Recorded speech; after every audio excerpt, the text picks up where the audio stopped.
I grew up in a farm town, and the only place to get groceries besides the grossly overpriced Shopco on the edge of town was the family-owned supermarket, Robertsons. The Robertson family was very attractive in the community, but also had a reputation for misery to straight-up evil, depending on who you asked. If you asked me and the rest of the bag boys, Robertsons had a dark aura around it. Many features contributed, like the vaulted ceilings in the back room, the creaking floors in the offices upstairs, and the door hidden behind a pile of old shelves that seemed to lead under the loading docks. The worst was the patriarch of the Robertsons, Blaine. He was too old to handle the business decisions, but was too stubborn to let his toupee-tooting son to take it off his hands. So he spent his days shuffling around the floors, agonizing the bag boys at every turn. He'd chastise us for clocking in more than a minute early, and he'd chastise us for standing at the clock with a minute left on our shift. He'd chastise us for laziness the second we weren't actively moving items. I always joked that Blaine was a vampire. He just refused to pass. Why else is there never a call over the intercom for kids who lost their parents? One night, my suspicions were reinforced. Blaine had showed up about 9 to take care of some office work upstairs. With all of our closing duties done, my partner for the night and I lollygagged in the storeroom right at the foot of the office stairs. When 10 rolled around and it was time to close, I figured I'd let Blaine know we were locking up, and I started up the stairs and suddenly noticed it was dark. I got to the top and looked around. Not a single light in the offices were on. We had been standing at the bottom of the stairs the whole time, and Blaine had never passed us.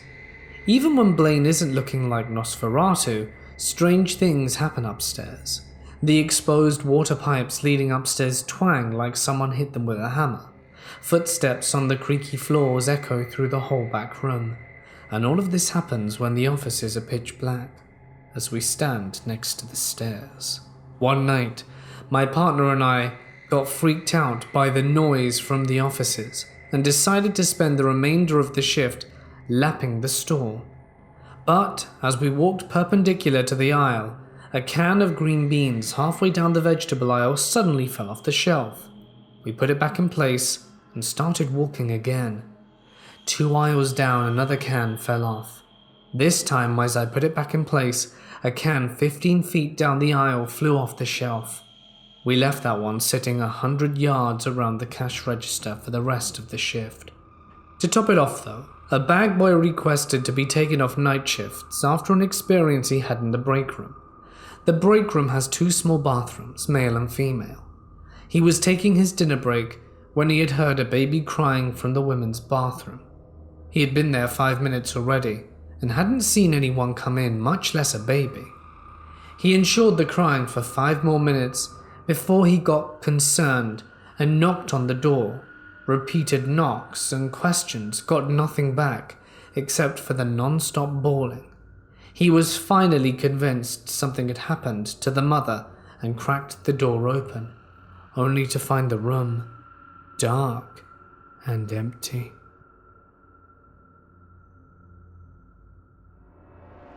This happened in the summer of 2010.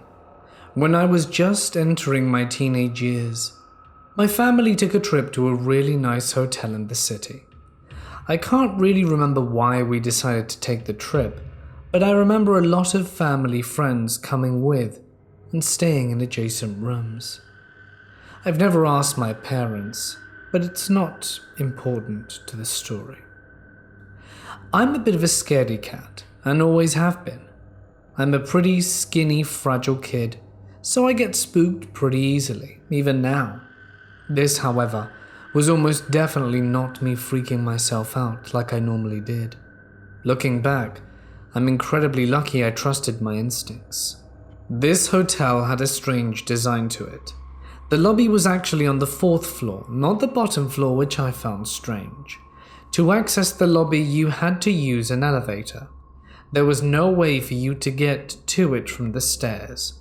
This information would have been nice before everything happened, as you'll find out. The hotel was organized in a square shape. Every floor was lined with a balcony, and you could look down into the lobby and cafe area from your floor. Essentially, if you were just walking to your room, you could be seen from anyone that was on your floor if they'd just step out their rooms and look around.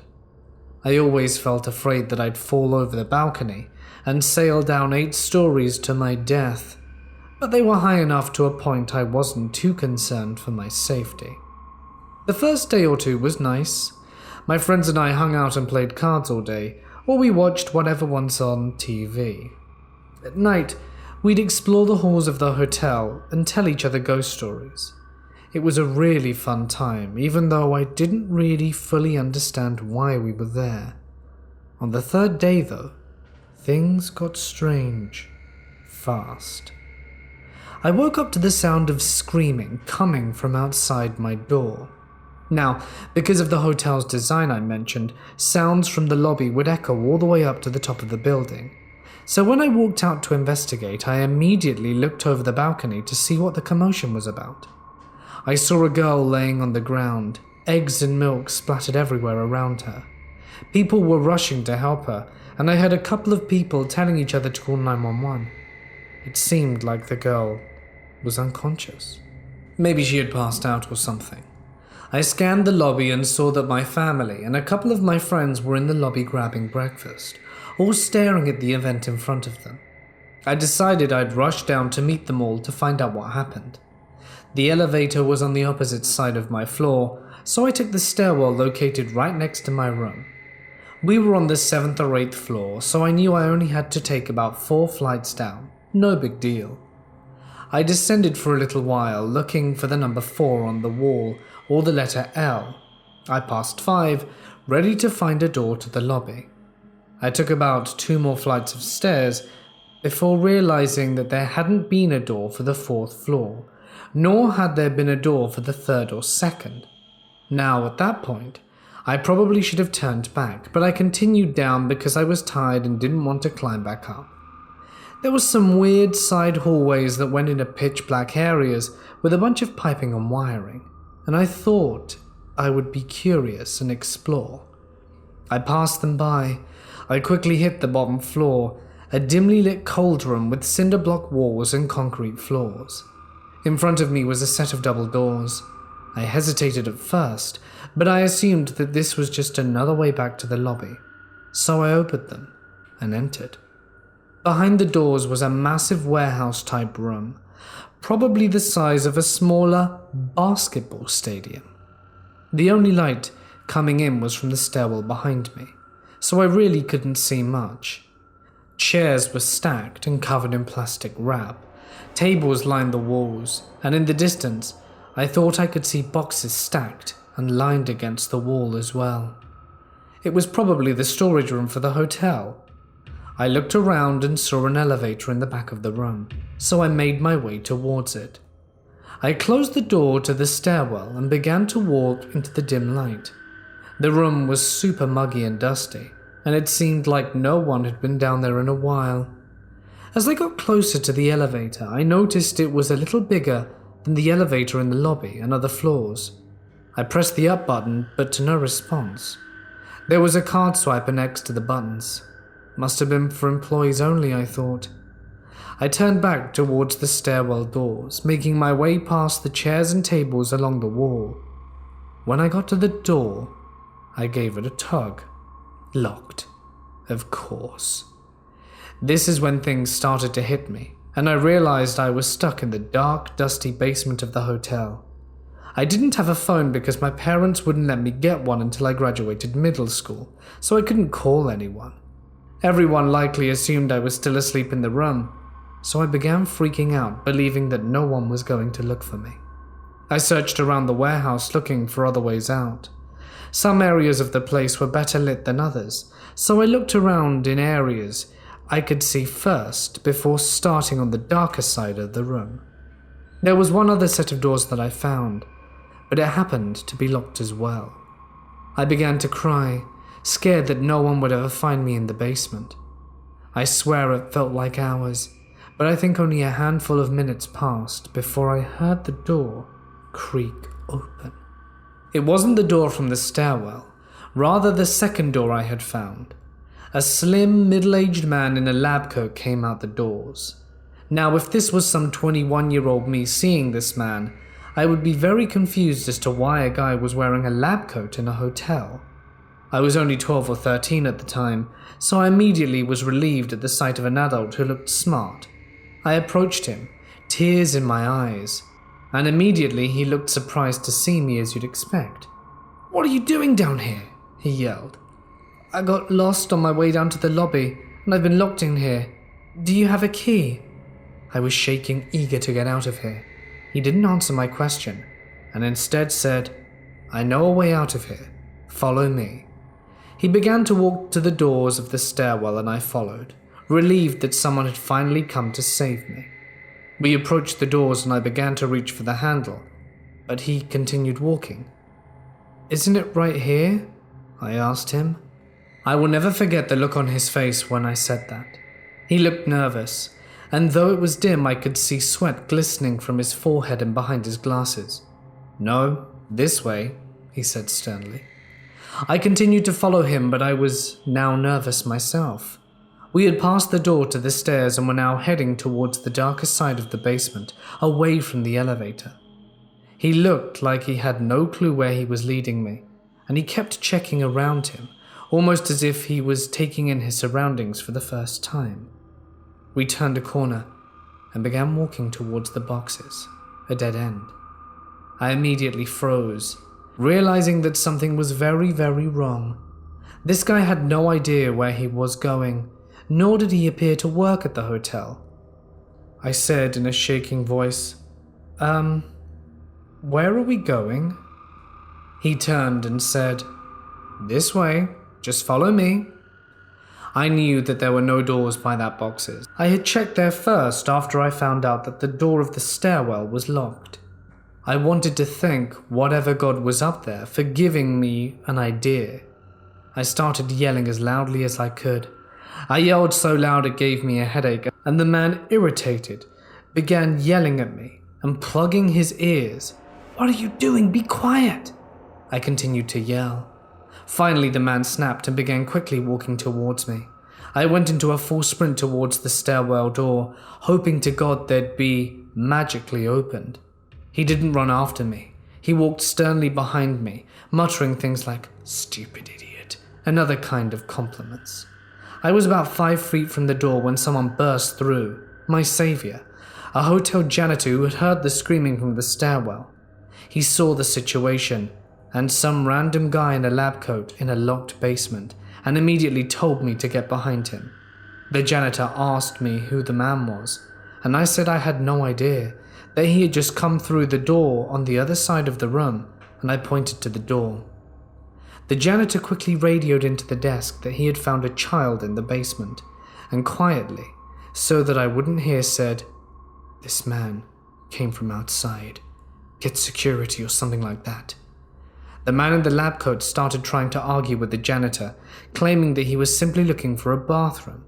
The janitor clearly wasn't buying it, and kept saying things like, "Wait till security gets here and talks to them about it." I was standing beside him the whole time, trying to take in what was happening, confused out of my mind. Eventually, an employee from the front desk arrived and took me back up to the steps of the lobby where I met my family, who surprisingly had no idea that I was missing. I told them the story, crying and shaking, and they hugged me tightly, thanking the employee over and over for their help. I never got to thank the janitor, though. Looking back now, I have absolutely no clue what the man was doing in the basement. I don't have any information as to what happened afterwards or who he was. I know for a fact that the incident with the girl in the lobby was unrelated, something about low blood sugar. I've thought about that day a lot, and the only explanation I can put together is that the door I'd found on the basement led to the streets of the city where he must have wandered from. I don't know what his intentions were, why he was wearing a lab coat, or why he chose to pretend to know a way out. To be frank, this could have just been a huge misunderstanding of some sort, and I just chose a really bad time to get lost. but all I know for sure is that if I hadn't screamed my lungs out, I might not have been telling this story in the same way, or at all. So strange man in a lab coat wandering around a dark, dusty hotel basement, let's not meet.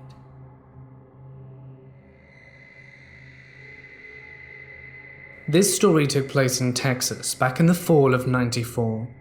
I was traveling from a small town outside of Dallas called Grapevine and was heading to my station in Lubbock, Texas. I would never take this route again after what happened this night along I-20. I was traveling alone and had left around 7 p.m. on my road trip across Texas. If you've ever been to Texas, then you know that you can drive for hours on end and still be in Texas. Anyway, this story takes place about 30 minutes outside of Abilene and would change my life forever. I decided to stop at a rest stop along the highway to stretch my legs and to take a leak. I noticed a woman in a late 70s model Ford parked in the lot when I got out. I went in, did my business, had a smoke, and before I left, I noticed the woman was still sitting in her car. So I walked over and knocked on the window, which startled her. I asked if she was okay and needed help. She smiled and said that her tire was flat and that her battery had died while she was waiting there. I asked if she had a spare tire, and she said no. And I asked if anyone was going to get her, and she said her daughter was supposed to, but it's been several hours of waiting. I asked her where she was going, and she said Abilene. I offered to give her a ride if she wanted. She started crying and said that would be wonderful. So we started heading there and making small talk. I told her I was in the Air Force and heading to Lubbock, and she said that was wonderful and hoped that I really enjoyed it. I did notice that she kept looking in the mirror, so I asked if everything was okay with me giving her a ride. She smiled and said everything was fine, and she was just happy that someone had stopped. So we finally get to her house in a small suburb just out of town. She thanked me for her ride and hands me a scrap of paper with her home number on it. She asked that I can call her when I get to my destination, so she knows that I made it safely. I thanked her and said I would, but I'd wait until the morning since I knew it would be late when I arrived in Lubbock. I arrived at Reese's Air Force Base later that night and stayed on the base hotel. I got checked in, took a shower, and went to bed. The next morning, I got up, got dressed for the day, and went to find my unit HQ. I didn't even think about the night before. I had so much to do checking squared away. It wouldn't be for another 2 weeks before I came across that scrap of paper with the number. I felt bad that I hadn't kept my promise to call, so I decided to stop what I was doing and give her a call. I called the number and a young woman answered the phone, so I asked for Sandy. The woman on the line said, "Who?" So I apologized and said, "Maybe it's Sandra?" She asked who this was. I gave her my name and explained that I had given her a ride a few weeks back. She said that I must be confused, and I read the number off the paper in my hand just in case I'd dialed the wrong one. She said I had the correct number, but I couldn't have given her mother a ride home because she'd passed away in the early 80s. She was apparently driving home and began having car troubles, so she stopped at a rest stop just outside of town. When she didn't make it home, her father, the woman I was talking with, became concerned. And it was at the time that there was a knock on their door, and 2 state troopers and a local police officer were there. She said that a trooper saw the vehicle stopped at the rest stop, stopped to check it out, and what they found gave her chills. Her mother had been brutally assaulted and her head had been bashed in. Someone had cut her tires and disconnected her battery. The worst part was that she didn't perish right away, as there were bloody handprints on the windows, steering wheel and shifter, like she was trying to leave. The troopers said they didn't have any suspects, but there were times maybe certain motorcycle clubs would pass through at night.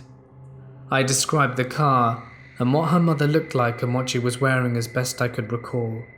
She definitely didn't look old enough to have a daughter my age. Her daughter just started crying and asked I not call back. A few days later, I received word to report to the squadron commander, so I headed over to the building.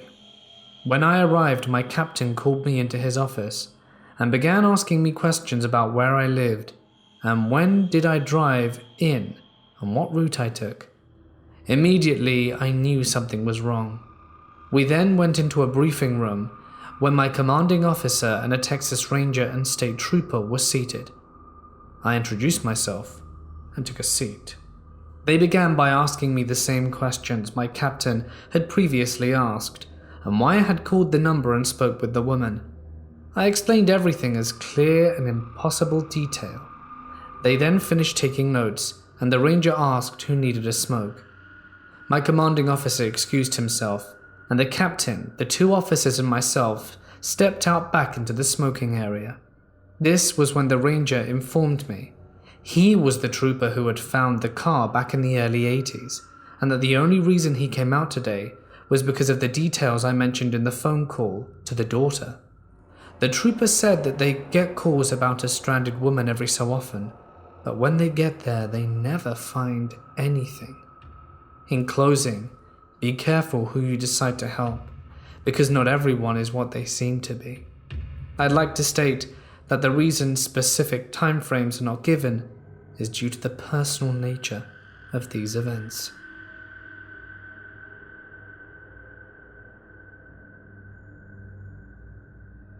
I used to work graveyard shift in a nursing home in Texas, and there were 3 occasions that I saw what I considered to be shadow figures. Nothing scary happened, but it's the only occasion I've been at where I've had personal paranormal experiences. Maybe a week or 2 before this occurred, a man passed away suddenly after waking up and following his normal routine. He went from getting himself dressed and going for his daily walk, and after having 1 coffee, in the time it took him to ask for another cup, he suddenly stopped breathing and was gone. During normal work duties, I saw a completely black head peek around a corner, and then go back to being obscured by the walls, like a man peeked around the corner, then went back on the hall. There were no noises associated with anyone leaving a room or anyone walking down the hall, and when I went to investigate the hall where the man peeled around the corner, there was no one there. The man that suddenly passed away lived in a room down the hallway, and the head peeking around the corner, I think it's him. Maybe he just hasn't been able to move on yet. The second incident was when I was working graveyard shift. We did some housekeeping duties since a lot of people sleep through the night, and I guess they wanted to give us something to do. So I was dusting around the TV and saw a human shadow walk behind a couch reflected in the TV. Again, no sounds of a resident opening a door. So at this point, everyone was in their rooms sleeping. I assumed it was my co-worker, since I hadn't seen her in a little while, so I figured she was doing some cleaning in another area. A few minutes later, while I was still dusting, she came out of the area where we do laundry, so clearly that wasn't her.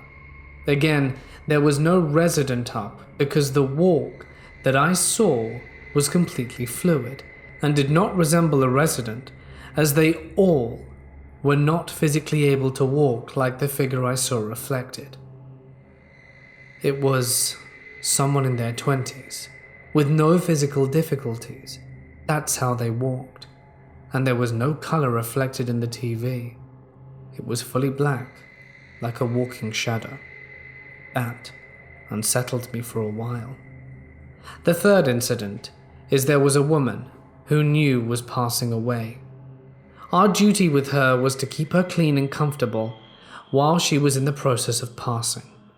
That night I saw through the window of the nurse's station a pure white shadow walk one way down the hall the woman was living on, who was in the process of passing away. Then I saw the figure walk the other way down the hall. I then saw the figure walk the first way down the hall again. To this day I didn't know why the figure was white when the first 2 figures I saw were black, but I'd like to think it was the woman's guardian angel of some kind, staying with her or waiting for her to pass to take her to the afterlife. After moving to Mississippi and getting jobs here, I've had no more paranormal experiences, so there must have been a high level of energy at that place in Texas. It was a fairly new facility, so maybe that had something to do with stirring up energies.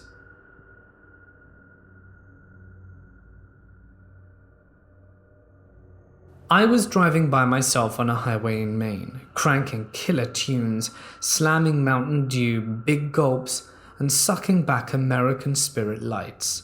I decided to go wild hog at a Taco Bell drive-thru and ordered an enormous amount of food, extra fill-ins. So I'm devouring the Taco Bell, had a full menu assortment, live mass, and of course about 40 minutes after I ate, my stomach began seizing and cramping. There were to be no refunds, no returns, but luckily I see a rest stop sign coming up soon, in about 2 miles, so I floor it and pull in. It's about 1:30 a.m. and it seems pretty vacant. There's only one other vehicle in the lot with the windows steamed up, so I assume it's just someone else on a road trip. No judgment. I get out my car and run to the men's room. I was holding the bottom of my pants when I ran because honestly I wasn't sure if I was going to make it or not. This was very close to being a cold brown. Finally I'm in the stall and it's not a good scene. Figuring I would be in there a while, I brought my smokes and a copy of Mad magazine that I always keep in my car for emergencies. I'm working on my 4th American Spirit when I hear another person come in. Footsteps stomp. I hear him taking deep breaths. I holler out, "Hey man, I'd keep those breaths shallow." No response. I can see the dude's feet right in front of the stall. They're huge. Gotta be at least size 17. Absolutely filthy as well. I sit in silence staring at these huge shoes. Suddenly, arse blasts squeeze out, and the sound echoes in the empty room. All of a sudden the guy starts pounding on the door, then grabbing at the top and shaking it. "I'll be out in a minute," I scream. Then it stops. I hear the footsteps again, and then a lot of squeaking, then footsteps again, and then the door opening and slamming shut. Of course there was no toilet paper in the stall, and it was not a clean pinch as you can imagine. I had to sacrifice my Mad magazine. Alfred E. Newman has never been so disrespected. I exit the stall and see in marker written on the mirror, "See you outside." It was signed Nitro. I'm born and bred in Maine. I've met a lot of guys who go by Nitro. Not a one do I want to meet alone at a rest stop in the middle of nowhere in the middle of the night, so I'm terrified. I hatch a plan that I'm just going to go for it. I open the restroom door and sprint to my car, not looking back, and I run, and I hear shuffles and footsteps behind me. I hear a scream approaching. I left my car unlocked because it is not the best, and then I jump right in, get the car going and do a burnout and speed off. I see in my rearview mirror the silhouette of a massive man. He threw his hat on the ground and began jumping up and down as I sped down the highway. No idea what the intentions were, but this was easily a top 5 scary moment for me, and I can't bring myself to poop in a public restroom since.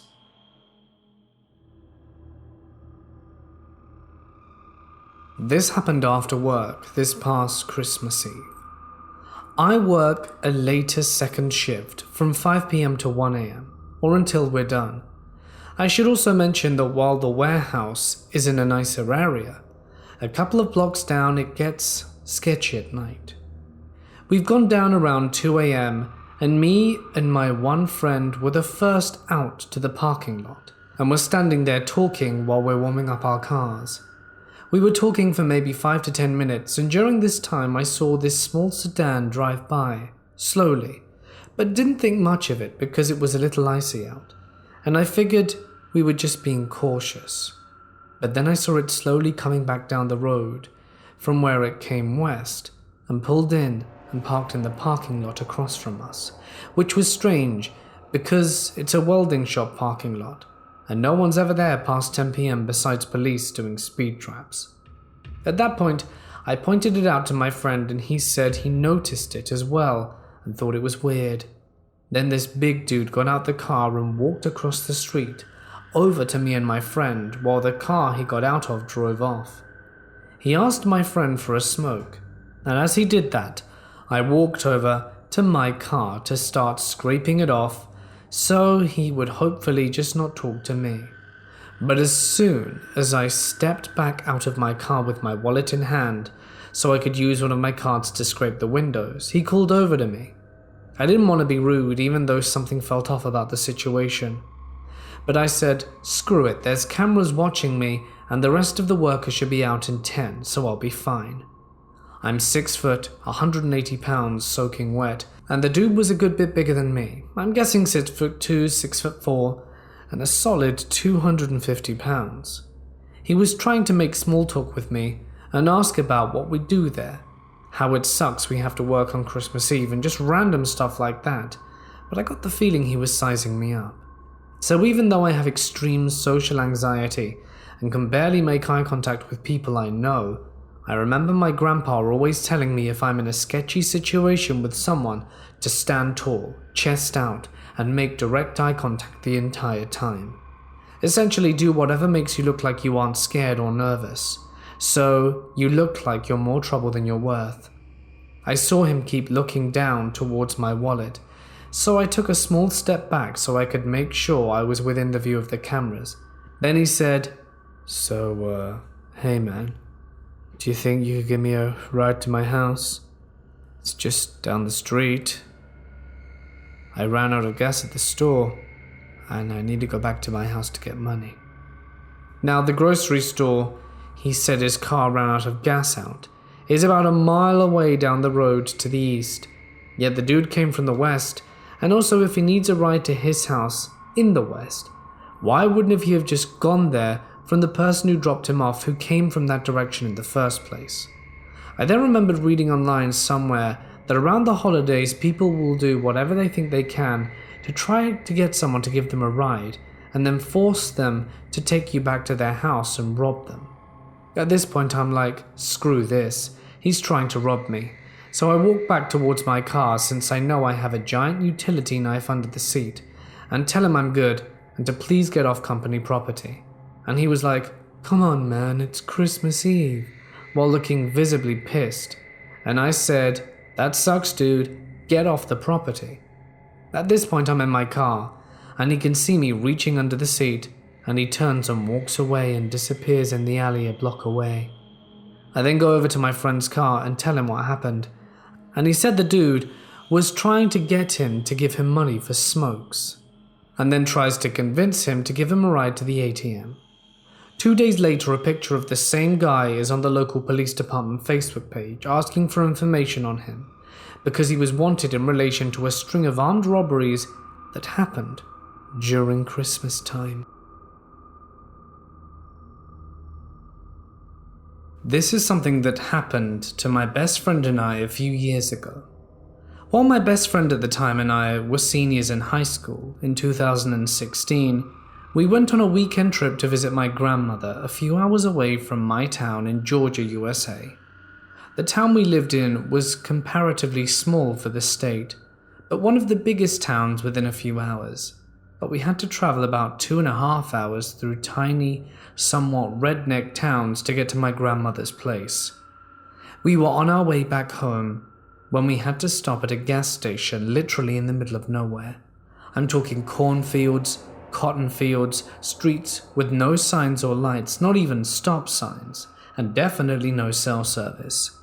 The convenience store attached to the gas station had maybe a few snacks inside, but looked deserted from the outside, and there were no other cars nor people in sight. And we didn't bother to get anything other than gas. I paid with my card, mainly because I didn't want to leave my 5'1", 100-pound friend alone in the car while I went inside alone. Another car pulled up on the other side of the single gas pump while I started pumping gas, and because of everything I'd read and heard about on YouTube and Reddit, I'd already had a weird feeling and decided to stay alert and stand outside the car with my driver's side door open, so my friend could see and hear everything that was going on. That's when a thin, late 50s-ish older man got out the car and seemed to be paying at the pump and standing beside his car while he got gas. But after a few seconds he walked around the pump and maneuvered himself around my car door to stand within a foot of me and asked if he could pump my gas for me. Luckily the gas nozzle was locked, so it was pumping without me having to hold it, and I immediately placed myself between the opening of the door and the man, and prepared to either shut the door with me inside it or move and slam it behind me to protect my friend if necessary. I calmly told him no thank you and that it was fine. He looked up and down at me with the corner of his lip tilted and said, "Pretty girls like you shouldn't be out here all alone, and you definitely shouldn't have to do this by yourself. Let a man help you, baby," and covered my hand with his own as he reached for the gas pump I was holding. I jerked my hand from underneath his and slammed my car door shut, thinking the last thing I would want is for him to jump in my car and drive away with my friend in the passenger seat.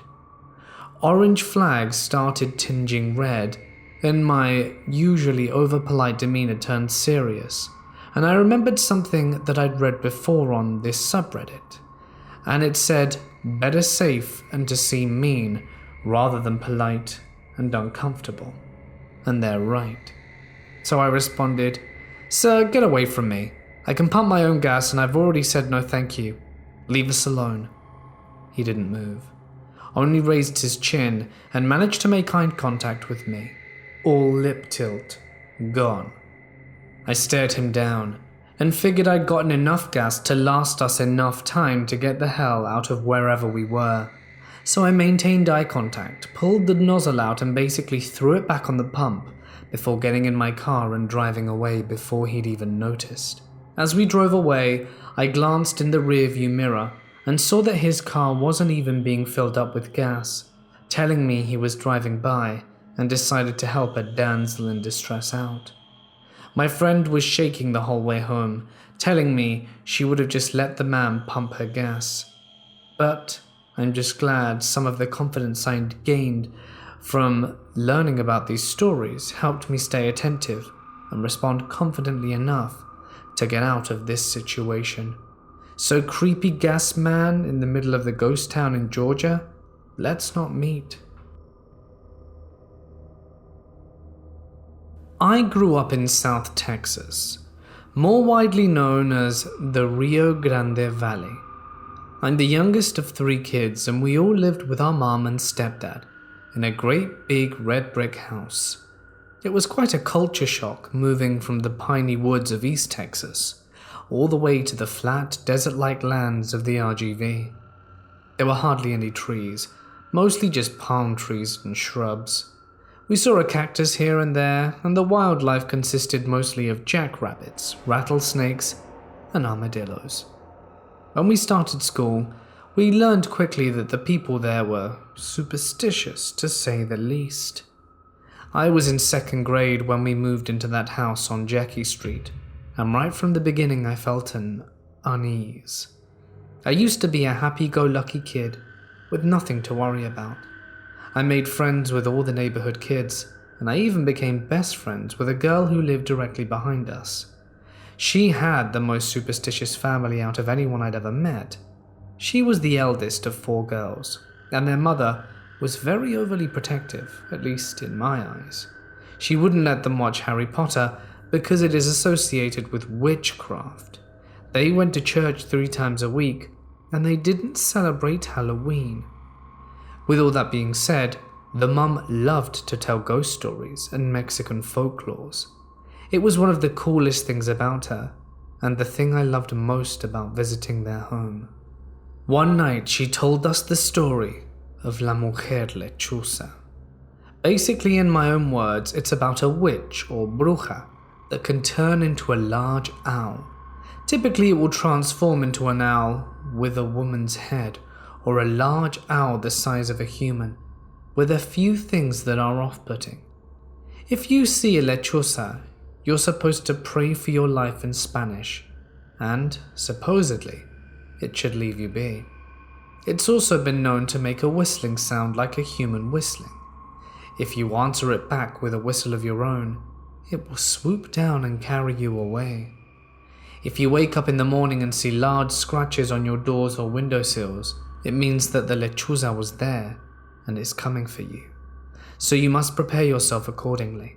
I can't whistle, and my friend's mum knew this. So she would jokingly tell me I wouldn't have anything to worry about. She would also lovingly tell my friends and I that we are gorditas and that we couldn't be carried away easily, which means we're carrying a little bit of extra weight round the middle, if you know what I mean. After years of hearing these stories in various ways from teachers, other friends, parents, and in books, it was about as stuck in my head as any old wives' tale. I would get excited hearing about it around Halloween and at school. It was just another scary story to give kids an adrenaline rush. I never thought that they were reality. This next thing happened in the summer of 5th grade. My best friend and I were on her trampoline. It was summer, maybe 10 p.m, kind of late, with a full moon up. We spent time talking and looking at the stars until we heard a whistling. We knew not to whistle back. Instead, we lay there frozen, still looking at the sky and listening intently to the whistling coming from the distance. I look at my friend and she is paralyzed. She's praying in Spanish and squeezing my hand as tightly as possible. A few minutes go by and we hear more whistling, this time getting closer. My friend stops praying and says we should get inside. I agree without hesitation, and we start inching towards the edge of the trampoline to escape. But in that moment I hear it, and I'll never forget the bone-rattling sound and the twisted images that scarred me for life. We felt the wind from its wings and saw it maybe 15 feet above our heads. A huge, white, snowy owl, maybe 12 feet wide from wingtip to wingtip, floating right above us. Its eyes were jet black, and it mostly looked like an owl. But its feet, they were human, but had long black talons that seemed to twitch as it was cold. Demonic eyes stared down at its prey. It locked eyes with me and let out a screech. My heart jumped up to my neck, and I've never ran inside so fast. We cried together while praying as we heard it continue to flap around outside. We held on to each other with her rosary in our hands and continued praying as loudly as we could, when all of a sudden it was gone, on to find its next victim, no doubt. We're both terrified of owls to this day. We don't even look at them in books. Every time I see one, I think of the face of the lechuza, almost human and almost owl, a strange demonic hybrid not of this world. Believe the tales, don't go outside alone, and never respond to strange whistling. Something might just snatch you up and carry you far, far away. I work as a nurse in a psychiatric unit, which is conveniently tucked away around the back of an old hospital. I'm on night shift at the moment, and most of the night is trying to convince manic patients to return to their bed. We were having a strangely quiet night. The staff usually sit in the corridor at the intersection between the male and female sides of the ward. We can hear everything that's going on better from there and intervene quicker if needs be. There's a shower room located just to the left of where we sit. It has a toilet, a short wall partition separating the showers in the far corner of the room. As we were sitting there, the door to the shower room slowly crept open. No big deal. We got up, closed it again, and went on with the night. It happened again, about an hour later, and again we thought nothing of it. After closing the door a second time though, we soon heard the sounds of running water. I got up to check and found a tap in the shower room was running. I thought it must have been faulty, but when we tried to turn it off, it spun easily and stopped running water. Feeling a little bit freaked out, I checked around the partition to the shower in case a patient was somehow hiding there, but no one was there. When I turned to walk back out, I felt a sudden chill on the back of my neck and heard what sounded like gas hissing behind me. I glanced back around and checked the shower, which seemed to be working fine, and just assumed there was trapped air or something. The next night we were sitting in the same place, and again, it was an unusually quiet night, until around 2 a.m, when we heard a massive bang and then a dull thud, as if something had hit against a wall and then slid to the floor. The noise seemed to be quite close, and we hurriedly looked through each dormitory and individual patient room, expecting that one of the patients had fallen, but everyone was still asleep apart from one patient, who told us she had trouble sleeping the last few nights and asked to watch some television in the sitting room.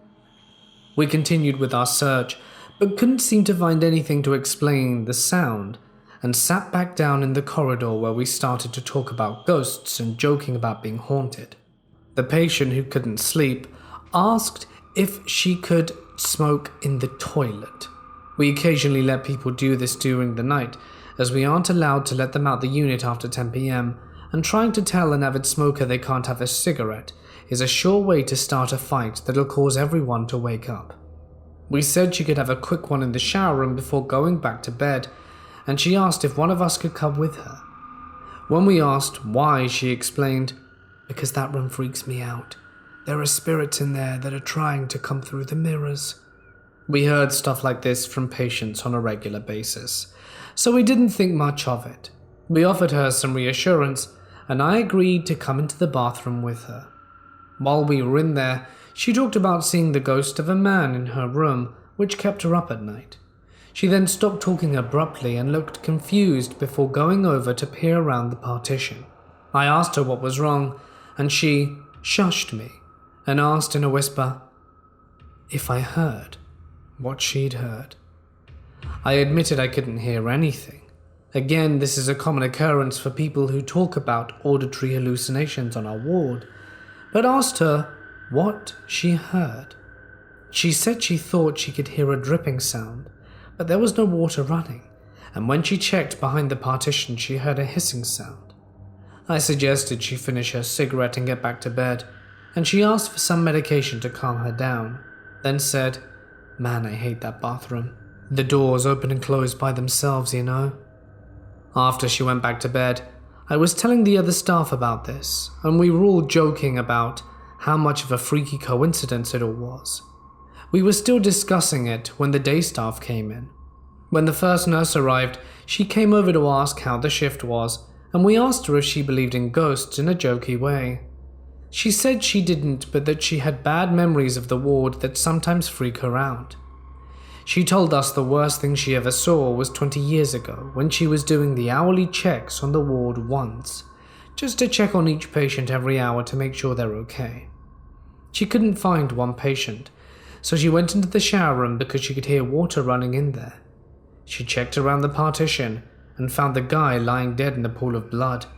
He'd hacked himself to death with 2 blades, and he was obviously a very unwell man. The nurse told us that ever since that happened, a few times she's gone into the shower room and felt a sudden rush of cold air, as if someone was trying to run past her. I might need to start looking for a new job.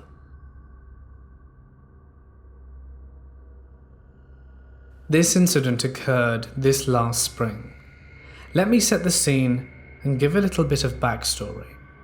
I was driving from Minnesota to Iowa for a music festival and decided to leave Thursday night because 1, I generally prefer road tripping at night as there's less vehicles on the road, and 2, I wanted to get to the festival grounds as early as possible to secure a good camping spot. Fellow festival goers will surely know what I mean. All is going well. I'm about 2 hours away from Des Moines, and I realize that I really have to pee. Now, for those of you unfamiliar with long drives, mostly rural interstate highways, rest areas can be a godsend when the gas station, especially the ones open after midnight, are few and far between. So I see a sign for a rest area coming up in 2 miles. Perfect. I pull in and there's nothing, maybe 3 other cars in the lot. They are generally quite quiet on first glance. Nothing seems out the ordinary. However, I just have a general feeling of unease as I pull into park. And I'm not one to ignore my intuitive reaction to things, but I just really have to pee. Luckily, my little brother had given me this badass little taser because he knows I often like to go adventuring in various wooded areas and whatnot, usually at night, and he wants me to be safe. I grab it just in case and run to use the bathroom. Not 30 seconds later, I close my stall door, and I'm the only one in the building when I hear someone yelling, "Babe?" It's unintelligible. It could have been babe or my name, just the way they were hollering. At this point, my heart started beating pretty fast, and I'm hoping he leaves the general building. But no, I hear the main door to the women's restroom get kicked open, and of course he comes to the only stall door that's shut and starts mumbling something I can't make out. And in my sternest possible voice, just said, "Dude, what do you want?" He finally says something I can make out. "I'm looking for my girlfriend." "You don't know me. Get the hell out of here," I reply. He proceeds to ask my name, like, "Dude, I'm not even your girlfriend." And at this point he starts shaking the door. So I turn on the taser and repeated, "Get out," before hitting the little button that makes the taser do its thingy. Luckily, as I hoped, just the sound of it was enough for him to quickly get out and repeatedly apologize. I sat there for a good 10 minutes trying to regain my composure, and then quickly walked out to my vehicle, taser at the ready, and booked it out of there immediately.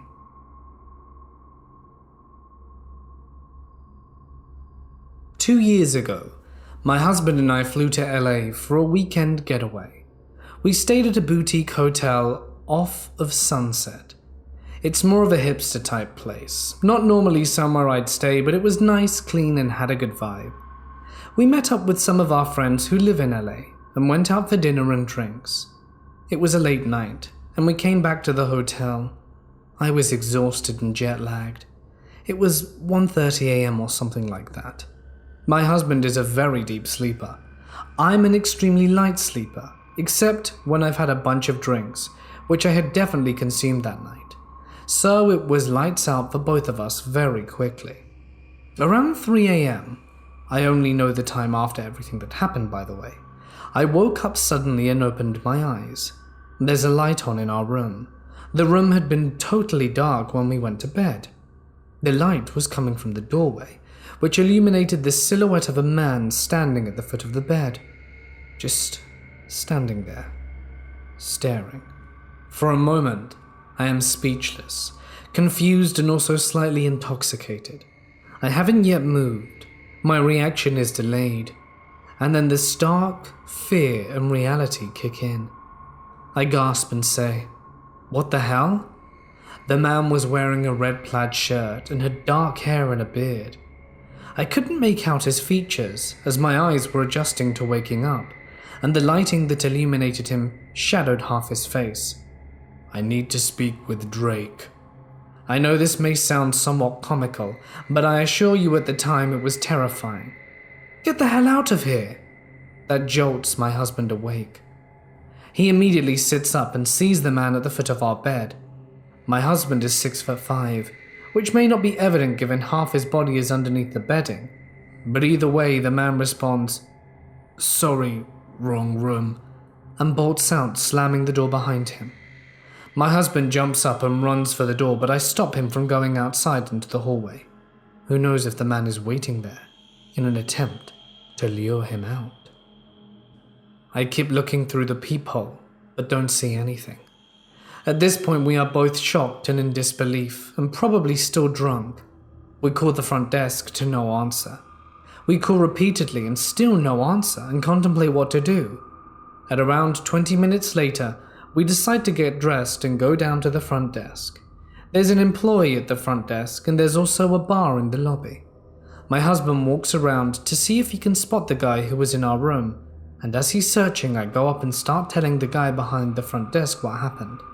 But as I begin this story, I burst into tears and realize how shaken I am. The employee gets the manager, and he asks me what time the man came to our room, but I don't know how long he was standing there until I woke up. I think he must have been there for a long time for me to just wake up. My husband comes back empty-handed. We go back up to the room. The next day, the manager calls and says there wasn't anything on security cameras, but I didn't believe him. He offers us one free night at the hotel as compensation, and even though he claims he didn't see anything, we take the free night because what else is there to do? We just want the rest of our mini vacation to go well. But why was the man in our room? How did he have a working keycard? But the thought that I have most trouble with was what would have happened if I hadn't have woken up. Our door was locked, but clearly someone had a duplicate keycard. Here's what I've learned. If you don't already, always put the deadlock on your hotel room door. It's something that we never thought to do until now, and from this point onwards, I always check it. I hate getting gas at night.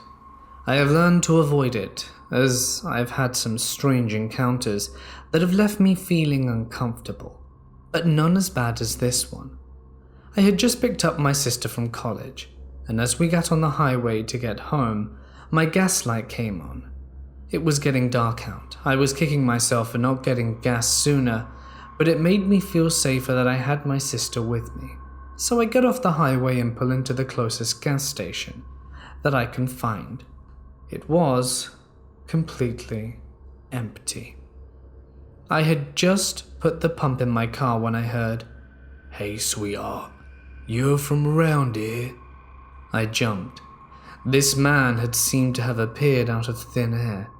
He was tall, older, and disheveled, his clothes baggy and twisted. Immediately I felt uncomfortable, but I didn't want to jump to conclusions nor be rude. "Yeah, kinda." He started asking more questions, taking a step closer to me with each successive one. He was rattling them off so quickly, I didn't even have time to answer him. The questions were getting more and more personal, and he was getting closer still. I was getting increasingly uncomfortable. Then finally he asked, "You married?" For context, I'm 23, but I've been told I still look like a teenager. This question obviously took me by surprise. I didn't know how to answer it, so I looked away. The man cleared his throat. "Excuse me, miss. Are you married?" Now, he was within touching distance of me. It finally clicked what he was doing, trying to see if there was anyone who would look for me if I disappeared. This realization sent shivers down my spine, so I shouted at him to get away from me.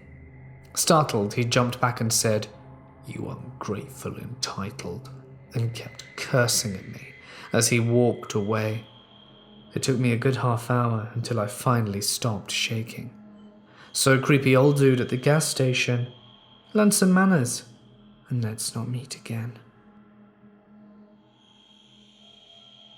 I'm a 20-year-old college student who works part-time on weekends as a night shift security officer on campus. My partner is a 22-year-old student in the same situation, same company and job. This experience is theirs. We are both currently on duty at different posts, and they messaged me about this experience a few minutes ago. I'm sharing it on their behalf. My partner is called Jay. They're currently working at the front desk of the Fine Arts building of our college. The building is on Broad Street, the main street of our city. Around the time of night, 3:30, there would be the occasional student coming out of that building, and a pedestrian on the street every now and then. Jay's security cameras show the area just outside the building, including footage of the dumpster and back parking lot and the sidewalk out front, which is well lit by the street lamps since it's a main street. The cameras have about a 5-second delay, but show smooth enough footage. Jay messages me. I just watched a person dissolve on my camera system like the wind blew them away. It wasn't any kind of screen glitching I've ever seen. Upon questioning them, they told me they saw what looked like two figures wearing hoodies with their hoods up, who were not identical that seemed to be walking together. They said only one of the two figures dissolved, and that the one who was solid didn't seem to realize the other person was there. They didn't seem to be talking, and when the figure dissolved, the solid figure didn't even seem to notice. The solid person's walk/cycle movements didn't glitch out when the other person dissolved. The camera seemed to be working correctly. The figure didn't appear to glitch or pop out of existence. Jay specifically described him as dissolving into the wind. What could have Jay seen? Has anyone ever had a similar experience? Does anyone have reading material or a term to search up? I know it's nothing crazy, but we're scared and unnerved, and truly unsure of what to do. I was driving a rental car at 3 a.m. Just my friend Theo and I heading home at the end of a busy road trip. We were on a twisting 2-lane road, the kind with no streetlights, the kind that weaves through the mountains. We wanted to make it back before dawn, but a few hours from home, exhaustion hit us. Bleary-eyed, desperately trying to stay awake, we looked ahead for some place we could stop, anywhere with lights. There was almost no signal on our phones to search for options, so we were relieved to finally see a distant gas station through the trees up ahead. It had been the only building and lights we could see for miles. As I drove towards it, I saw a blur and realized I just passed someone. A man walking a few paces off the side of the road, just at the edge of the woods. My brief glimpse had shown him in dark clothes, something long resting on his shoulders. "Huh?" Theo said. I made some in the sound of acknowledgement. We'd both seen it. Weird, but we weren't concerned. We were too exhausted to care. And then we were both frustrated when the gas station turned out to be a small medical clinic, long ago converted from a gas station. They'd kept the typical awning above where the gas pumps would be, and the lights were on the outside. But the office was dark. We eased down the narrow gravel drive and paused in front of the buildings anyway, trying to get enough signal on our phones to look for a hotel or somewhere safe to nap. Signal was still spotty, so we were resorting to paper maps. Neither of us felt great about this spot, even if it was a little island of light in the dark area. This was when the man showed up in my rearview mirror, continuing to walk along, keeping at the edge of the pool of light. I had an immediate bad feeling and started the engine. No lights, just engine. I didn't want to blind some poor guy trying to get somewhere, if that's all he was. He passed us by. I saw his back and realized he was carrying a flag on his shoulder wrapped with a cord. I couldn't quite make out the type of flag. It looked like it might be a US flag, but it didn't quite look right. The bars were too thick and not quite enough, and I couldn't see if the stars were there at all. Hard to tell in the dark with the flag curled up. His clothing looked old too, like some strange combination of a military surplus store, but I'd seen old clothing on drifters before. He just passed on, kept walking in the dark out of the light and out of sight. I told myself he was just a local walking home from his hole-in-the-wall bar or a homeless man heading to the next town. I told myself the exhaustion was getting to me and making me paranoid. We looked at the map for some time, cursing our bad signal, and finally had figured our route, and we tried to look for the nearest large town to either get a hotel room or just a safe parking lot to nap in. We got ready to go. I told Theo he could put his seat back to take a nap. I tried my phone again, watching the signal flicker in and out, then sighed and checked the paper map once more. Ready to go, I turned on high beams to check on the narrow road that led out of the lot, and my adrenaline shot up. Best energy drink I could have. The man hadn't walked on, he stood there in the dark, and now my brights lit him up. Facing us now, dirty clothes, dark military-style boots with a dark complexion, and a huge smile. That smile raised the hair on the back of my neck. It seemed all sorts of wrong to me. He was staring at the car just grinning, and he was blocking the little road in front of our lot.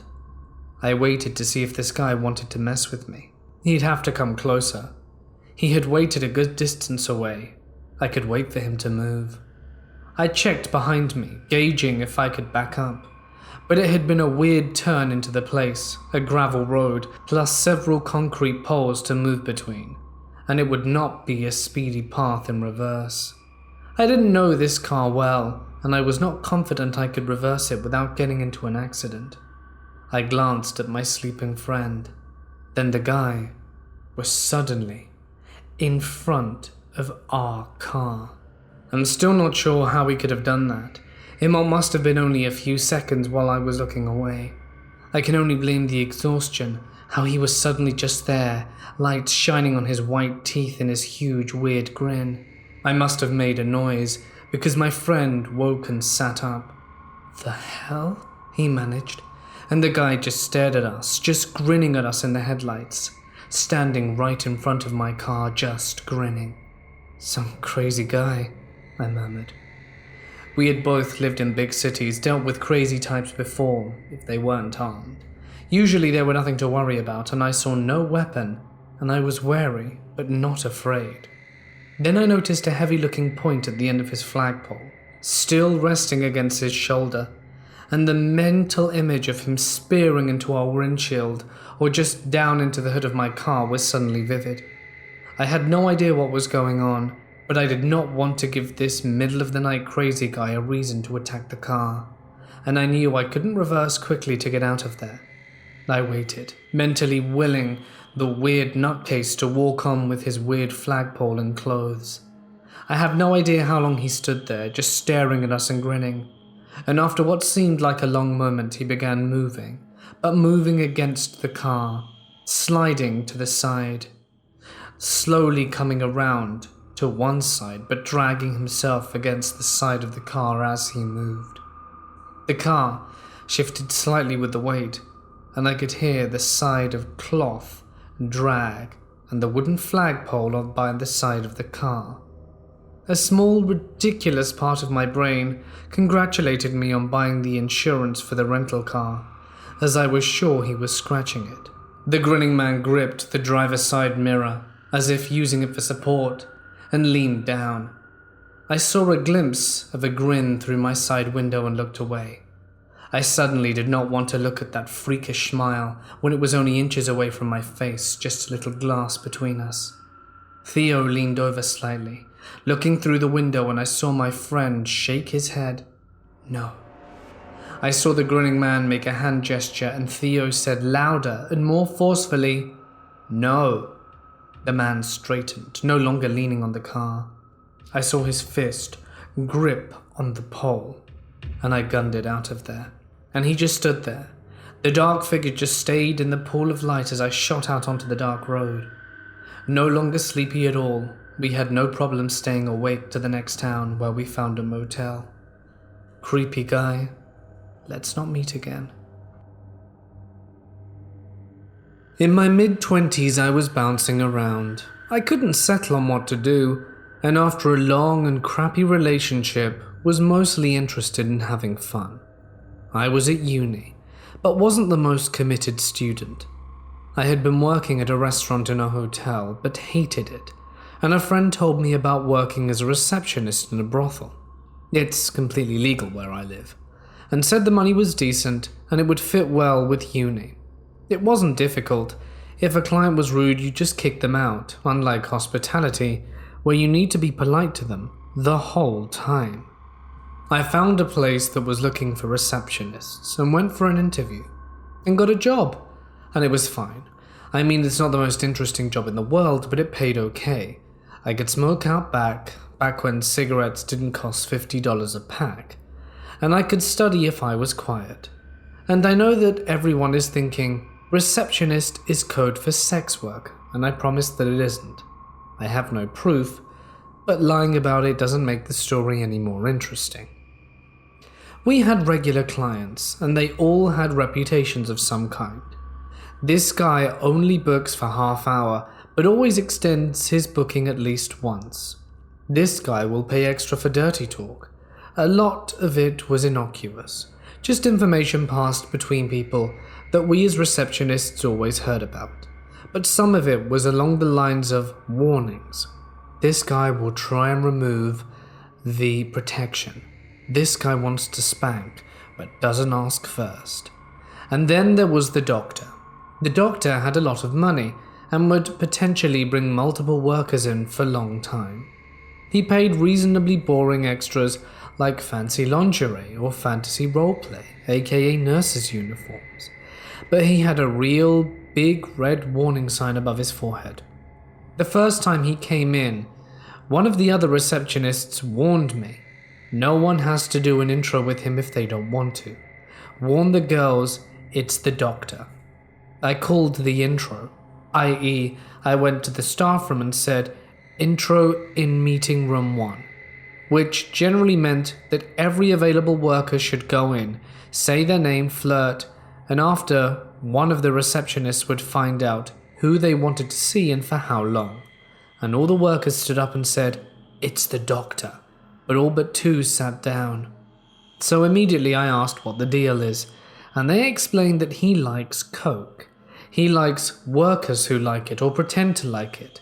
He's a neurosurgeon who gets access to strange drugs, and often his is far from pure. He also enjoys drug insertion, and he was just creepy. When we'd go into checks with him, he'd try to grab us, make us, the receptionists, sit down, and to be clear, I'm not what people would consider attractive. Plus, he'd do it with all the receptionists. He'd grab our hands and try to stroke our arms. He had this super intense stare, like a mannequin that could make eye contact. It's hard to describe. It was like he was staring right back at you, but without seeing you. His expressions were weird and just didn't work on his face, like his mouth would smile or move, but his eyes wouldn't change from that intense stare. I guess it might have been all the coke, but it was deeply unsettling and just made you feel sick. Having said that, there were a few experienced workers who knew how to handle him, get the most out of him while experiencing the least possible risk, like fake snorting, hence giving workers the option to meet the clients. I can't remember if he saw anyone that first time. If I recall correctly, he had a handful of bookings in at the time while I was working there. We did have strict instructions to never let anyone do an outcall with him. That is booking at anywhere other than the brothel. Plus, we had a few other harm minimization strategies. Then after a while, one of the workers who was okay with seeing him left to go travel, and no one else would go see him. So he gradually stopped coming, as no one would intro him. I moved on to the receptioning at a different brothel. A new one had opened closer to where I was living and paid better, and he showed up there again. I knew he would frequent all the places he could until his reputation preceded him. When he showed up at the new place, I told all the workers about him, and no one was okay with seeing him. He tried only a few more times until he abandoned us. A year or so later, I had moved on to a different job. I couldn't do night shifts anymore, and I was chatting with a friend from the brothel who said, "Oh my god, did you hear about the doctor? He killed someone and got arrested." And it was true. The doctor had killed a worker who had been sent to his apartment. The worker lay dead in his bed for 2 days. Officially it was manslaughter, and he also pleaded guilty to supplying the drug that killed another worker. All of this happened because he's a terrible dumpster fire human, and also because of one awful brothel manager and the owners behind her, but profit in front of safety and kept sending workers to bookings with him without giving them full warnings, and specifically sending inexperienced workers, and without keeping them in-house. It later came out that the medical board had known of his addiction for many years prior to his arrest, and had helped cover up some botched surgeries. It was horrifying to hear about, and we both spent time telling stories we knew about him, but then I mostly forgot about it. Then I was chatting with an old friend the other day who reminded me of it, and I got him from Google. I found out he's now been released from prison, and I really hope he's not practicing medicine anymore. Last year I went to Egypt with a big group of 40. For one night we stayed in this beautiful villa-style hotel atop the mountains. The layout for this particular hotel is there is a very long pool in the middle, surrounded by small villas with about 20 rooms per villa. Our group got assigned to the farthest villa from the lobby. It was around 10 p.m. when I decided to go out for a walk to watch the stars. My grandma, who I was sharing the room with, was tired and went to sleep early, so I went out by myself. I walked around the pool, enjoyed the weather and the stars, and I sat on one of the benches by the poolside. It was then I noticed one of the hotel staff, a bag porter, who helped with our luggages when we checked in, approaching me. I thought nothing of it, but he came by and made small conversations. I brushed it off as him just trying to be friendly and courteous to guests. He asked where we came from, and I politely answered.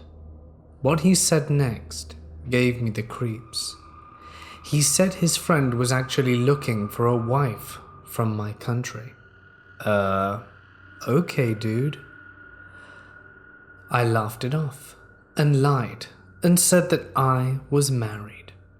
He asked where my husband was, and I kind of panicked and told him my non-existent husband got left behind because he had work. He took out his phone and called someone, but I guess the person he was calling wasn't picking up.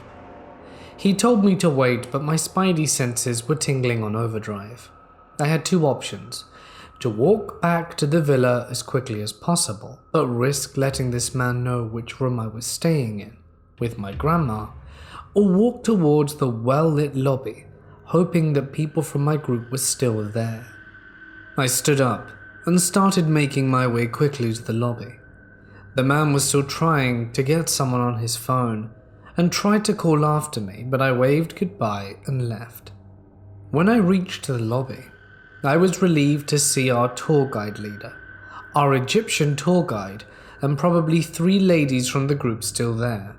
No more creepy hotel staff. Or so I thought. In the hotel lobby they have a bunch of souvenir shops set up. One of the ladies I was close with, B, was browsing inside the papyrus souvenir shop. Our guide warned us beforehand that the papyrus painting they sell at the hotel is fake, or just generally low-quality tourist-trap souvenirs. So I went inside the shop to tell B about that, in case she had forgotten. Inside the shop was me, B, and 2 salesmen. One of them was standing near the door and blocking the only means of exit.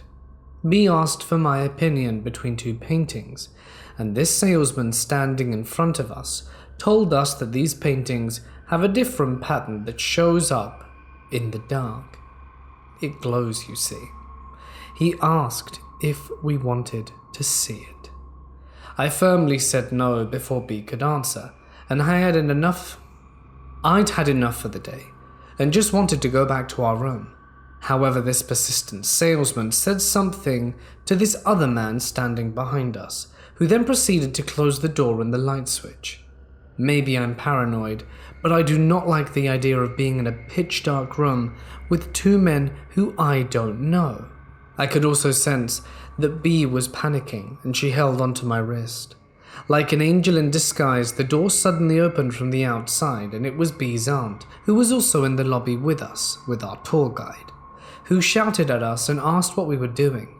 She motioned for us to come out quickly, and I swear I don't know what would have happened if B's aunt didn't open the door at the time. She made a fuss over it, and the rest of the group walked back to the villa together with our tour leaders. On the way to the villa, B's aunt asked us if anything happened, if our phones and wallets were still there and all. We checked our belongings and everything was fine. No one followed us back to the villa, and I was happy to see that we were also checking out the next morning.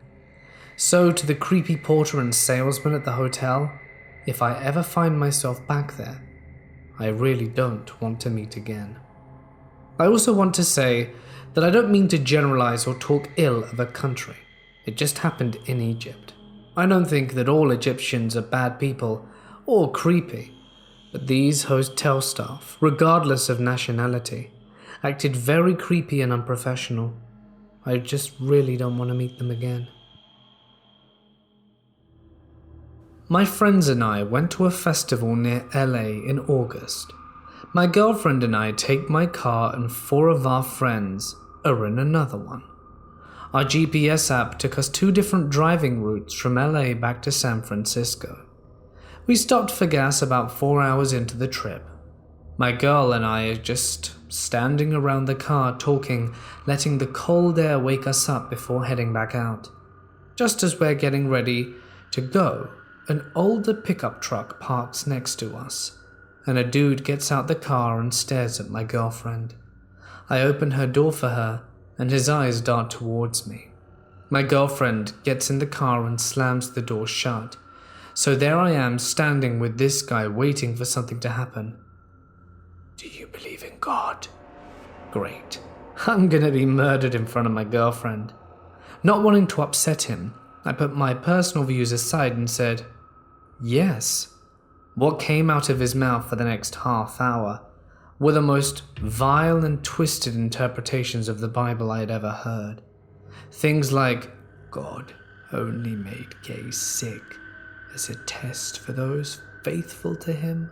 Sex workers with tattoos will be playthings for those of us that reach heaven. The darker you are, the more sin you have to atone for in hell. I was very uncomfortable. My girlfriend had a full sleeve tattoo on both arms, and we were both non-white. I'm starting to get upset, but not wanting to get into an altercation with him, I give a lot of, sure. I get a phone call and go check it. My girlfriend's calling me from inside the car. I look back at him and say, should probably take this, wish him a good night, and walk back to the driver door. As I turn, he grabs my shoulder, and I can feel every muscle on my body tense up. I turn to him again, and he hugs me, whispering some prayer or another thing into my ear. The last thing he said to me before I got in the car was, "Be safe, brother. Don't fall for God's traps." I drive off, and was a little too shaken to talk about anything. Eventually, we started joking about it, but I still am very apprehensive every time I take a trip down to LA.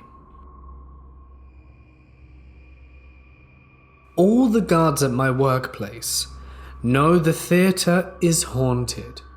We're all used to the super eerie feelings down there in the lower levels, like the backstage areas.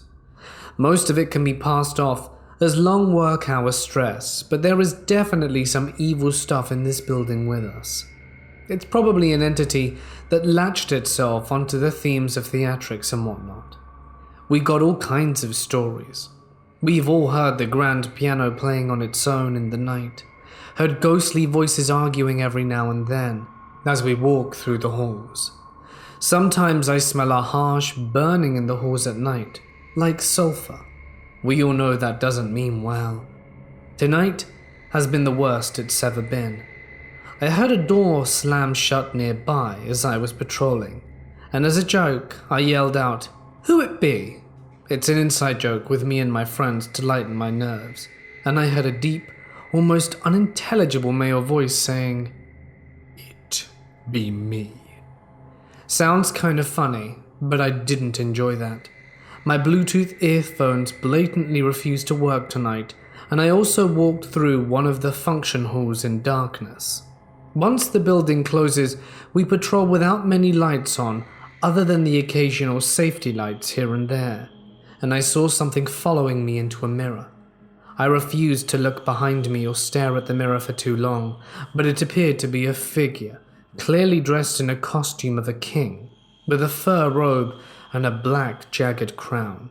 Its head was tilting side to side as it shuffled along beside me, kind of like a key-winded toy.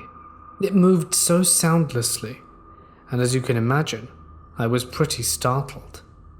I couldn't feel my legs out of dread, so I didn't even stop walking. I just stopped looking immediately and kept calm, walked out the room, and pretended to see nothing. I think this is happening due to the current performance of a real old and famous play called Faust. A very famous actor died performing it in Melbourne a long time ago in another nearby theatre, and his ghost allegedly haunts that theatre till this day. It's not too far down the road from our theatre. There's also a secret warehouse on site, the location of which, for obvious reasons, we do not share with the public. But this warehouse is basically a storage room full of old, valuable artifacts that have to do with early modern theatre and music. Authentic historical pieces like an 18th century instrument, and old chests/trunks that belong to people of fame. One-of-a-kind tapes recorded by famous rock and blues musicians, old stage set models, some dating back all the way to the 1800s. Crazy stuff. I know for a fact that some of these old artifacts bring with them the presence of beings potentially older than them. You couldn't pay me to open up some of these creepy-looking trunks. Safe to say, I'm glad I'm casual now and no longer work full-time. I've been working here for almost a year. It's hands down the most haunted place I've ever experienced. I worked as a CNA at a place about 40 minutes away from me, and my shift ends at 11 p.m. This night I stopped at a gas station only about 6 minutes away from my house to fill up my tank. While my gas is pumping, a big van pulls up and decides to park at the pump in front of me, instead of the tons of empty ones around. One man hops out the passenger side, opens the trunk doors, and starts to head towards me. Now, this gas station, pallets of salt bags were placed between pumps outside. In my head I thought he was going towards the pallet due to the crazy snow we're having. Instead, he walks past the pallet right up to my car. Once he reaches my car, the first instinct told me to pull out my pepper spray and say, "If you take one more step, I'm gonna blind you." He turns around immediately, shuts the trunk doors, and hops into the passenger seat again. The van peels off, and that was that.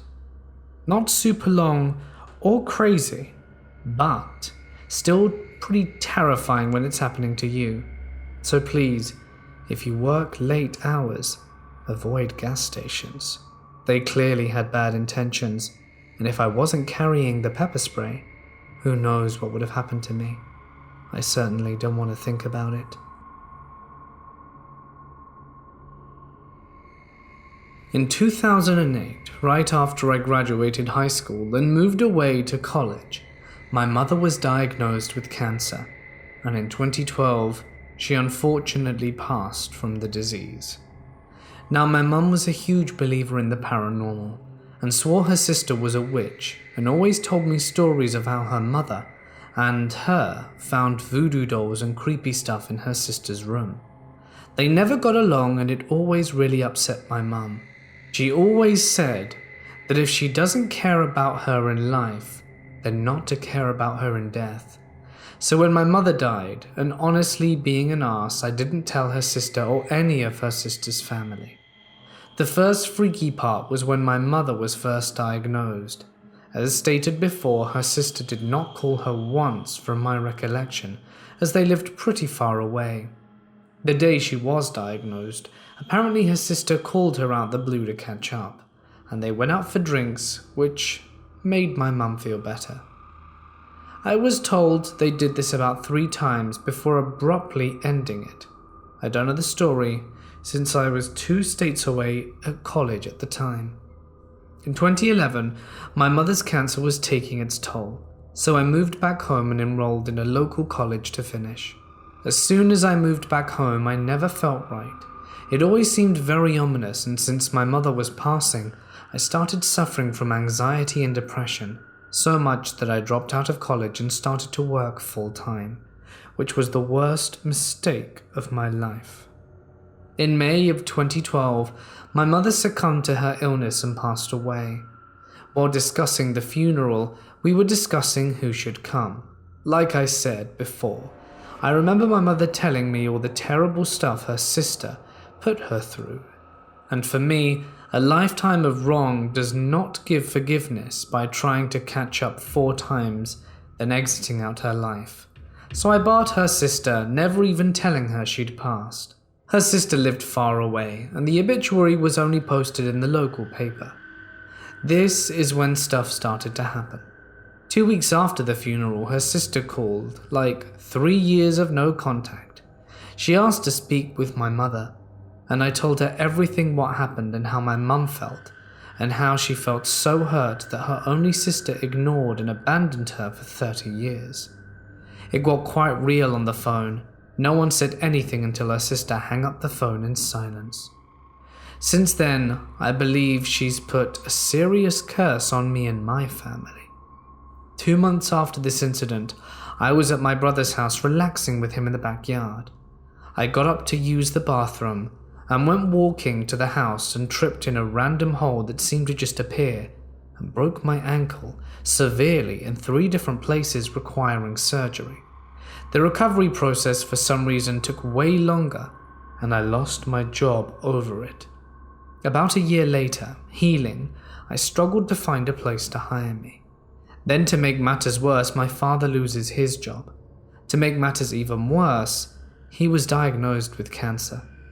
I took every bit of savings that I had and took him to a hospital out of state.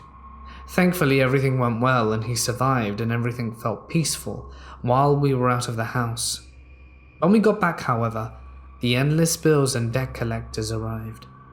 I exhausted all my remaining funds for any type of decent future trying to save my house from being foreclosed. I had my car repossessed, sold almost all of my possessions, and through all of this, I tried to stay absolutely positive even though my world around me was collapsing. I was able to find work, but the struggles continued. But this only seemed to anger the curse even more. In 2016, while driving on the highway, of all places, with my father, our car suddenly shifted into neutral, making us almost get into a terrible accident with a semi. We took it to the garage while avoiding anything else, and took it toner, but even they had no idea what happened and couldn't fix it. When we did get a new car, it was riddled with and continues to be a money pit. Fast forward to 2017, my girlfriend thought I needed some time to relax and booked us a vacation to the Philippines to visit her family. While there, this black cloud seemed to follow me. We were in this hotel room getting ready to go out, and my girlfriend decides to take a shower because of the heat. While she was in there, the glass shower door exploded on her. Glass from head to toe, scratches and blood. I rushed her to the hospital, and while the glass barely missed her major veins, she ended up needing several stitches. We got back to the room only to have the cops show up because the hotel wanted me to pay $8,000 for a shower door. Her relatives work for the media and somehow managed to get us out of this situation and flew us back right away. While home, my car insurance company somehow misplaced my payments and never told me, cancelled my insurance, and while driving to work, a cop pulls me over and asks to see the usual paperwork.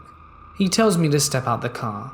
I asked why, when another cop pulls up behind him, comes to my door and tells me the same thing. Very confused what's happening, he yanks the door open, forcibly pulls me out, throws me against my hood, and yells, "Stop resisting." I'm now crying because I'm terrified, and he continues to yell, "Why are you giving me attitude?" The other cop pulls him off me, and I avoid getting arrested but had my car towed for not having insurance. But that's just the start. After paying everything, getting my car back, just to find out my insurance company told the state, and the state cancelled my car's registration. Apparently this is a huge crime, and a sheriff came to my door to arrest me if I didn't pay another $800. I depleted my savings again to appease everyone, only to live in fear without watching my back.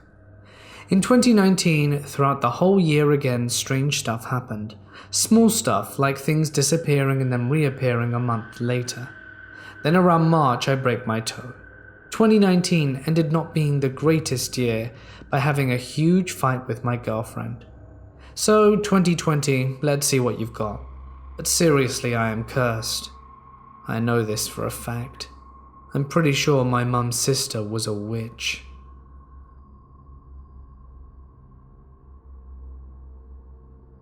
I have a story I wish to share with you. Of a little family vacation I took 4 years ago.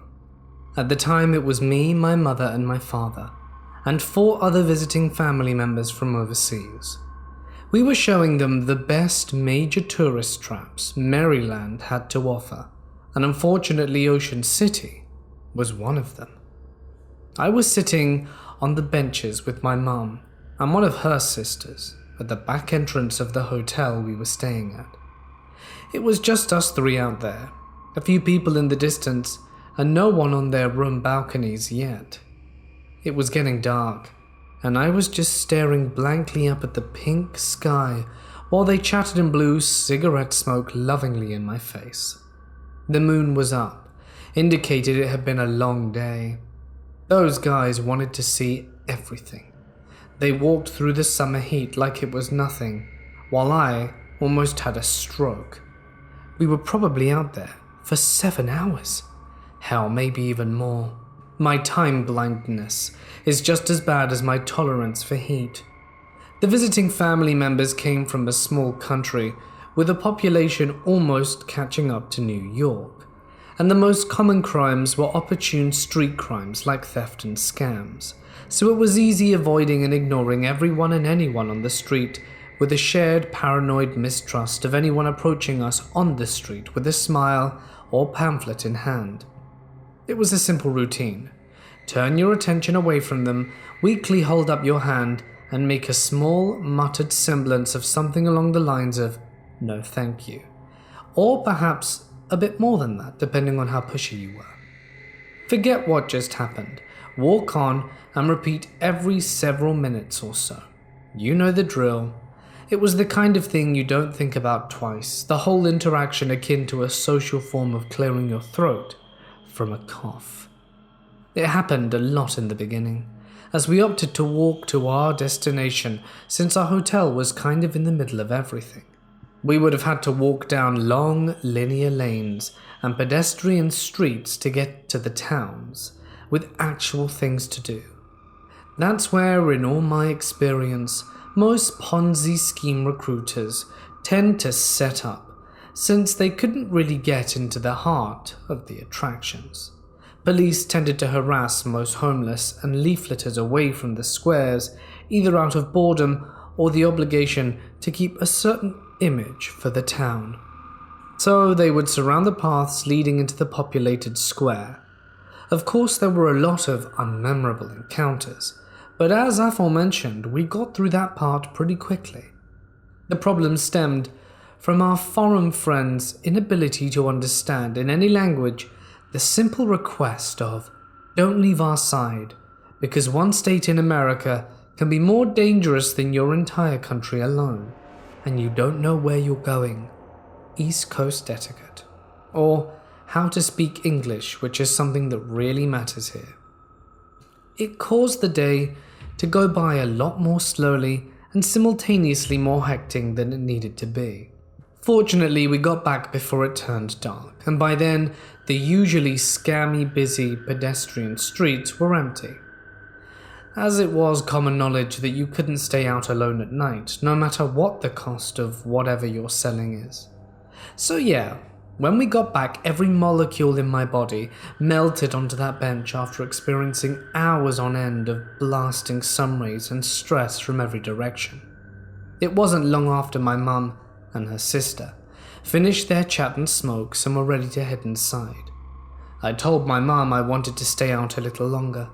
It was really nice outside. It finally cooled down, and the wind carried the scent of the ocean instead of sand blasting in my eyes as the sun was setting. I wanted to stay in it just a little while longer before heading back into a cramped 2-bed hotel room filled with 6 other family members who all hated each other. My mum was cool with it, as our room was only a few floors above and facing where we were sitting, and the entrance back to the hotel a mere few feet away from us. She took my bag with her after offering and headed inside. My aunt snuck me a cigarette before scattering off too, and I was left alone behind the hotel. All I had on me was a cigarette, a tiny lighter, my phone, and my thoughts. I lit up my cigarette and pulled out my phone to read for a little bit. Barely several minutes had passed, and I was about to ponder how the hell we were going to get through DC, when I heard someone distinctly call out. I ignored it at first, but then it got closer and I could hear it was directed my way. "Excuse me, miss." I looked up, hating knowing it was addressed to me. I hated being called that, but even more I just wanted not to be bothered. At first, judging by the tone, I thought it would be someone who needed directions or some minor help like that. The energy I would normally put towards making someone a welcome smile quickly directed itself to my legs as I shot up to my feet in bewilderment. It was a tall Indian male coming around from behind the side of the building and making his way around the fenced-in platform of the lounging area. He was probably in his early 30s or very late 20s. It was dark, and I had a pair of sunglasses on, so it was hard to tell. He was dressed in a Hawaiian shirt, cargo shorts, and flip-flops. Usual beach attire. They were kind of baggy on him, and they looked pretty worn in. He had a very lousy satchel draped over his chest. I could tell that, at best, he was outside all day. It reminded me of how my dad would look after he mowed the lawn on a hot Maryland summer's day. He had pamphlets in his hand, and I remembered very quickly him being a leafleter I ignored earlier in the day. I also remembered that we were at the halfway point between the town and our hotel when it occurred, so I was a little shaken up, as I expected that to be our only interaction, far away from the hotel. But I told myself I shouldn't have been scared, and that I was overreacting. And it was probably my unchecked anxiety giving me a false alarm in my stomach. It didn't stop my voice from shaking, though. "Can I help you?" His face lifted up. He started walking over a little faster. My feet stayed in place, and my arms stiffened by my side, like a deer in headlights. Something was off. How did he get here? The first thought I thought of scared me, but it also filled me with doubt, thinking that there was no way he could have followed me all the way back here, after all those twists and turns and the stores we went to, all the time we split up into different groups and wandered around aimlessly to look for each other. After all that time had passed, I wasn't sure, so I asked him, not really expecting him to admit to following me back to my hotel, if he really was guilty of that. "Did you follow me here?" That's when he went off. "When I saw you, I thought you were the most beautiful girl I'd ever seen. I had to talk to you." I stopped listening after that. My heart dropped. Then it went into overdrive. I was stalked for miles on end and hours. And judging by that opening, I had very little doubt that he wasted no time to follow me, and I hadn't noticed the entire time. Not only that, the 6 other people around me hadn't noticed either. It was scary to think how life went on so unsuspectingly that day. I started to blame myself for not noticing. I was being followed the entire time. How many times was I walking down the street and I could have just turned around to see him? Did he follow me into stores? Did he get close enough to know any crucial information about me? How many times was he able to just stand there and stare? Then there was a sudden proverbial click somewhere in my world. Like I had unlocked something, I became suspicious of his timing. It took only several minutes of me being alone, all past accompaniments fully and assuredly gone, for him to appear. It clicked that he was waiting for me to be alone. How long was he waiting? Why did he need to speak with me while we were alone? I didn't like that, and he was walking towards me. "Please stop," I said, not indicating what I exactly wanted to stop. "Stop talking. Stop walking towards me. Stop being scared," I said, loud enough, but I didn't say it strong enough.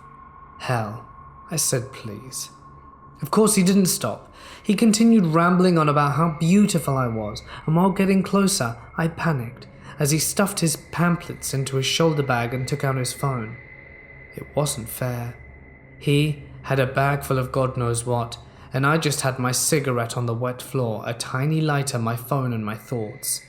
He told me how he wanted to have my social media, my phone number, and he told me he was going to take me somewhere with him, like a quick date, after we exchanged contact info. They weren't questions. He told me exactly what he was going to do. He said I was such a beautiful girl, and he was going to show me how good of a man he will be to me, and how he'll make me fall in love with him. He sprinkled compliments like it would make things less creepy. He must have known I was scared. He was talking so fast, like he wanted to tell me everything he wanted from me before he reached me. He got close enough to begin to climb onto the stairs onto the platform, tapping frantically on his phone in front of him. I was beginning to see how dirty he was. His sweat-marked shirt and shorts had holes in them. It looked as though he'd been outside all day for a week and maybe once washed up in a McDonald's bathroom with hand soap, and his phone screen lit up his face. I got a good look at him. It felt like staring at a car accident. He was poorly shaven. His eyes were wide, dark, and bloodshot. I don't know if it was because of lack of sleep, drugs, or both. He looked filled with a joyous and deranged hope. All I know is that they did nothing to lessen the unsettling feeling that toothy grin gave me as it stretched maniacally across his face as he continued to talk down at his phone. For whatever reason, whether it be he was starting to step into my territory, seeing his face, or some other third thing, that's when my fear turned into anger. I've been harassed by one too many people at this point in my life to not get angry and fight back and win. But I knew that there was no way in hell I could screw up any more than I was now. If there was one thing I knew about people like him, is that by choosing to do that in that moment is because he's a coward. "If you take one step more towards me, I'll scream," I said as angrily as I could, for someone who was close to collapsing on the floor and crying like a baby. Of course, I was right in front of a hotel with balconies and neighboring hotels, and even though there was almost no one close enough to me outside at this moment, I knew he wasn't going to take the risk. I don't know why I threatened him and didn't do it just there and then. I don't know what I was trying to prove and to who, but this was the plan now.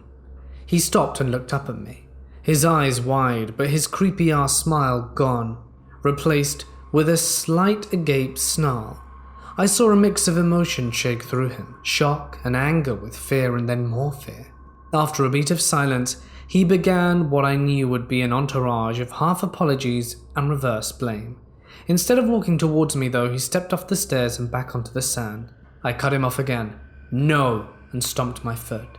I was far from a frightening looking character, pale-ass, skinny-ass trans kid with an oversized sun hat and blue hair in terrible need of re-dyeing, so being loud was the best way to be somewhat threatening. Thinking back on it, I kinda think it's funny how stomping my foot and saying no like a toddler made him look even more scared. I started to walk forwards towards him, anger pushing away every other emotion. Dumb idea, for real. I should have run the other way, but I guess I got power hungry in the moment. He was still apologizing, taking a few steps back as I stomped towards him. I yelled over him, "Leave me alone, go away, and if I ever see you again, I'm gonna call the cops." That seemed to do it. He rushed away, agreeing and apologizing still. I stood and watched as he disappeared behind the hotel next door. I don't know why, but I sat down again and stayed out for a little bit longer before it got too dark and I went back in. and was finally able to cry like a baby. I didn't tell my parents what happened. They were either going to act erratically or scold me for telling them something that would cause them more stress. So for the remaining days we would go out, I just kept looking over my shoulder. It was the best thing to do. I didn't go out on the balcony of our hotel room in case that guy came back. I didn't want him to know which room I was in, let alone which floor I was on. On the day of the last night, I saw him again. I was going back upstairs after getting a morning cup of coffee from the main floor. I didn't have to look at his face again. Luckily, it was covered by his unkempt hair. I recognized him by his clothes. He was still in the same clothes and carried his same satchel, no pamphlets this time. He was talking to the front desk on the opposite side of the door, and I put my hood up as to not be outed by my blue-green hair, entered the elevator, and watched him through the glass of the elevator walls.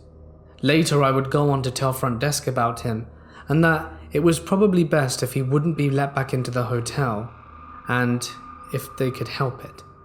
I stayed up the whole night that night, still wondering what he would have done to me if I'd have let him get close enough to touch me, and how exactly he'd have made me fall in love with him. So leafleter who believes in love at first a little too much, get a real job, and let's never meet again.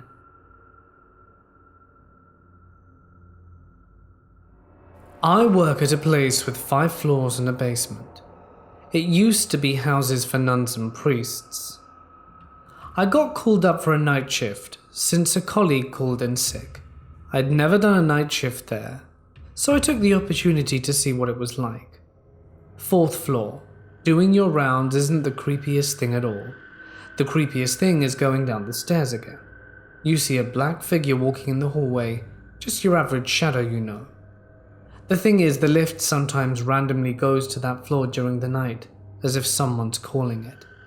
On the 3rd floor, doing your rounds gets a little weirder, since here it seems as though you aren't alone whilst you visit the floor.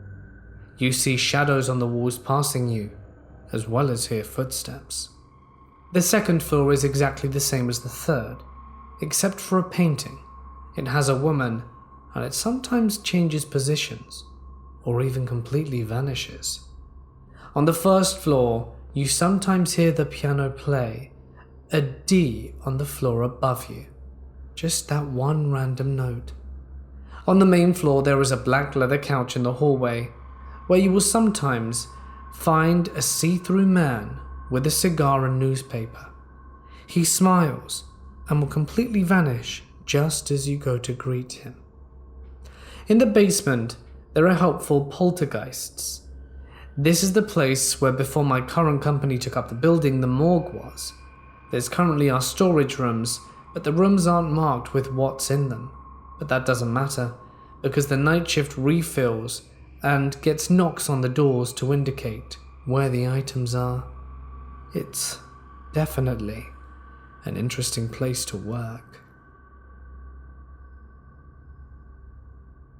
Me and my girlfriend were in a city in Texas off the highway, and we stopped at a tiny gas station to get beer and chips and such.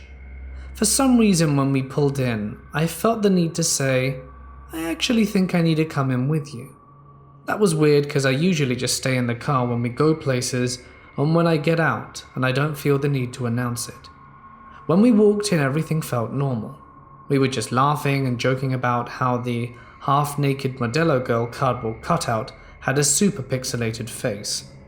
We started looking at the beer, and I was being indecisive, but I could tell we were both getting really sketched out. So I just grabbed 2 coconut margarita type drinks without thinking about it and rushed to the counter because we needed to get out of there. There was a growing feeling of being watched. It was like pure malice. I hadn't felt anything like it before.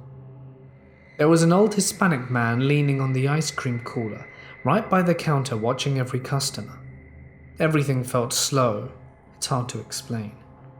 When I put my stuff on the counter, the man started smiling at us really wide and talking in a very strange manner like he was trying to be charming or personable. But he just came off as really strange.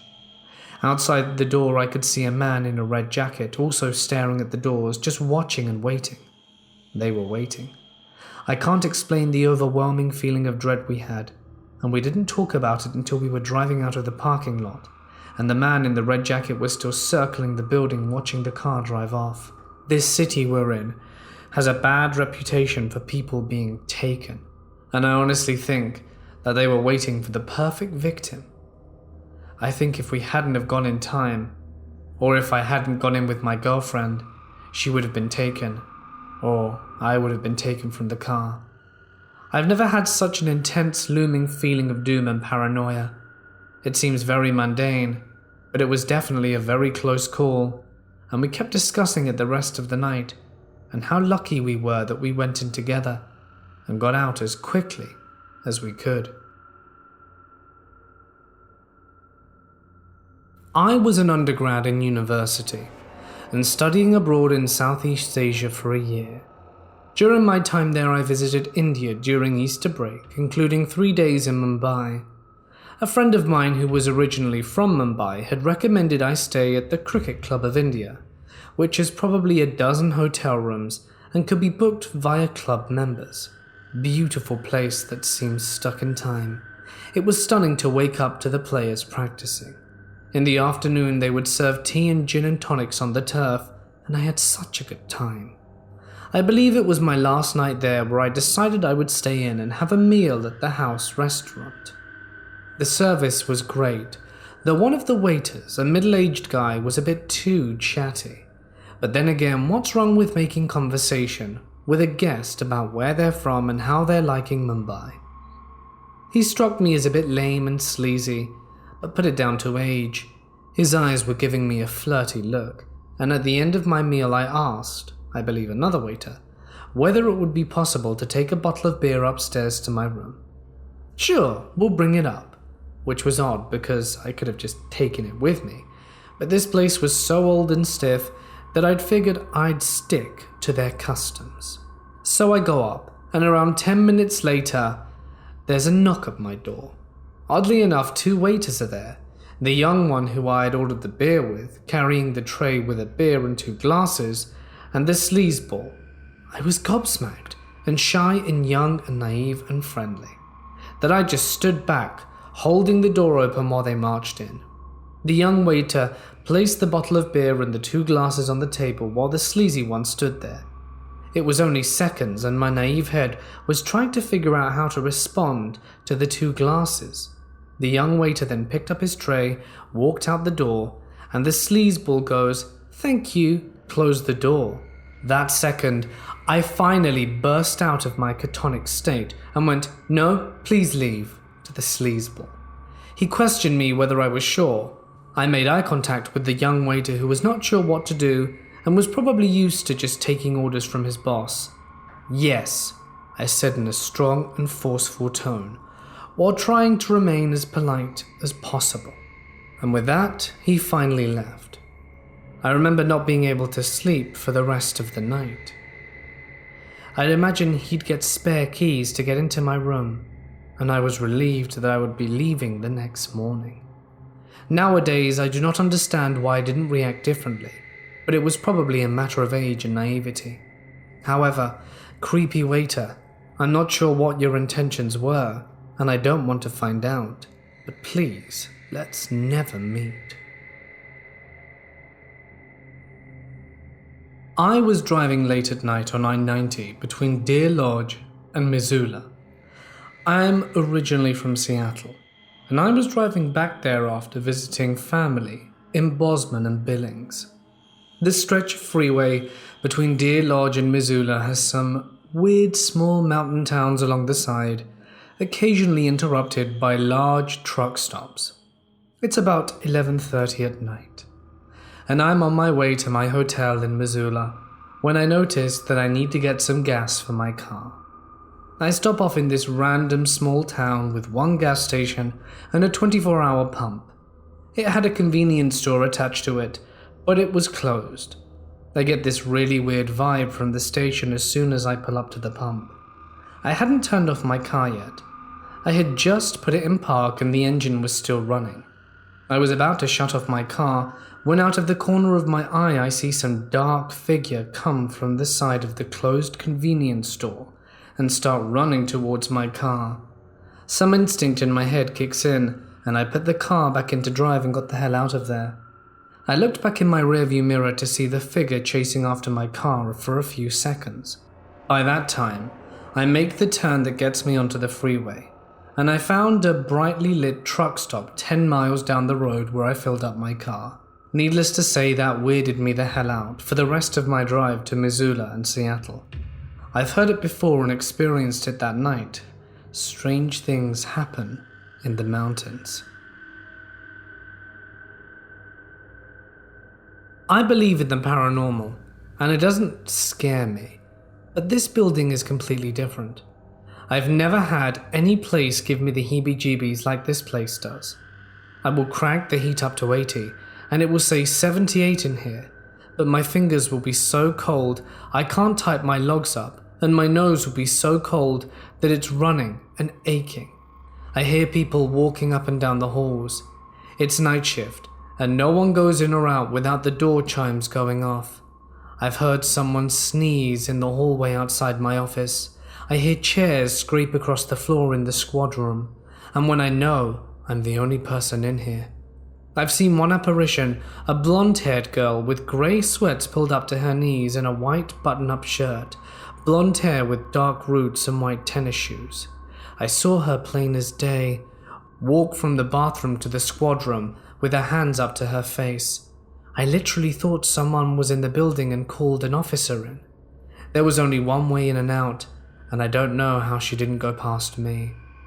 We found no one. Now I work for a tribunal police department in Oklahoma, so this was all Indian land at some point, but that wouldn't explain the girl I saw.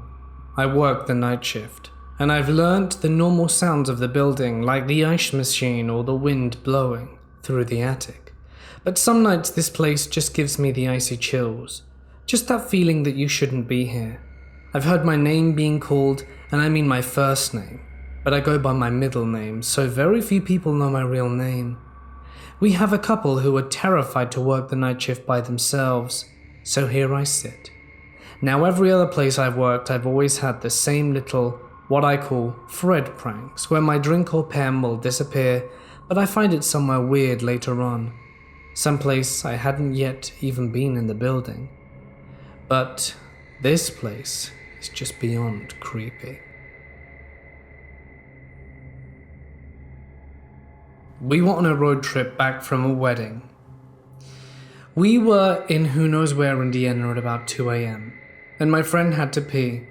So he pulled into the gas station that looked like it'd been abandoned, or at least part of a post-apocalyptic aftermath, and he decided he needed to go behind the building to pee real quick. There was one car running with the driver sitting in the parking lot, which happened to be 20 feet from the side of the building he just walked behind. All three of us remained in the car and were watching him like a hawk, and he got out and stood by the passenger side of his car, kind of looking towards where my friends were, super shady. All three of us simultaneously unbuckled our seatbelts, because if he'd started heading back that way, all three of us were too. Anticlimactic, nothing ever happened. He got back into the car after what seemed like an eternity. My friend got in completely unaware of what happened and drove off. I have relatives in Mexico that live in the Rancho. It's a small town sort of village, not third world but very humble. Since I was a child, we would visit every winter while my dad was on break from his job on the farm. It was great. Lots of fun playing with my cousins, not having a care in the world. At night, the whole place is just overly creepy. Everyone has a story of experiencing something paranormal, including my family. Every corner has a story of something that appears or happens. So while I spent many nights scared out of my mind, thankfully, nothing ever happened to me. Until about 3 years ago. I'm 29. I hadn't visited in a while, since I was now an adult with a job and responsibilities. The place is pretty much the same, and the nights are just how I remembered them. Only now, obviously, instead of playing games, I'd go out and have drinks with friends and the typical adult fun. Honestly, it helped with the sleeping. I'd come home drunk and sort of just pass out without too much trouble. The nights I didn't go out and drink were still creepy, but I'd still manage to fall asleep without too much difficulty.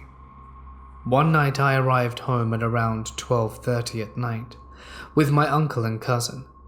We had taken my cousin's young baby to the hospital to get checked, so we're all very tired and head our separate ways off to bed. My uncle's house shares the lot with my grandma's house, and all that separates them is the patio that is shared. I head to the room I stayed in with my cousin, who was still awake watching TV. I get comfy and fall asleep almost immediately. I start dreaming, and I'm hearing this very loud sound. In my dream, it appears to be a large bull, just breathing fast and heavy. But I slowly start waking up, and I'm still hearing the noise. I glance across the room, and I can see my cousin by the lights of the TV, and his eyes are wide open. He looks terrified. The sound is coming right outside our door. Like I said, I had been asleep, so I wasn't fully awake and processing everything. So I just loudly said, "What the hell is that?" And the sound stops. With that, I just lay my head back down and try going back to sleep. But it must have finally all registered with me, because I woke up and asked my cousin if he had heard the sound too. He still looks scared out of his mind and nods yes. I decide to take a peek out the window, but it's pitch black out and I can't see a thing. I contemplated going outside, but honestly just chickened out. So morning comes and I go outside. No sign of really anything strange. My aunt's in the kitchen and preparing breakfast as normal. That's when my cousin and his wife come over and ask if I had heard anything last night. I said it sounded like something was coming from outside our door, and they had heard it too, coming from the same direction, as that's when I noticed a broom leaning against a wall. And that's when it hit me. It wasn't hearing an animal. What I heard was the sound of a broom being swept incredibly fast.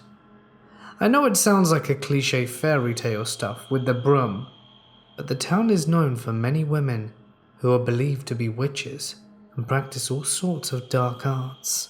I know many people would just say that it's probably a regular person trying to scare us, but as with every house in Mexico, our place is very well barricaded.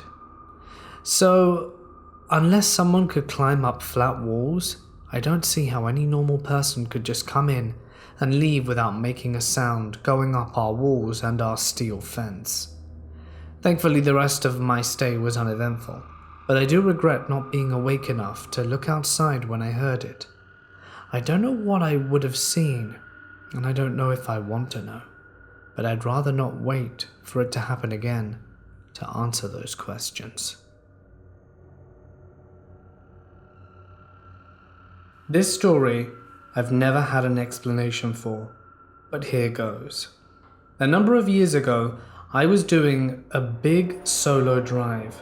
I don't want to say from where or to where, but it was at least a 10-hour drive which I was splitting up over 2 days. It was about 2 a.m. and I knew I needed to sleep. In the distance, after about a mile, I see a rest stop and pull up, opting to take a nap for a few hours so that I can reach my destination in the morning.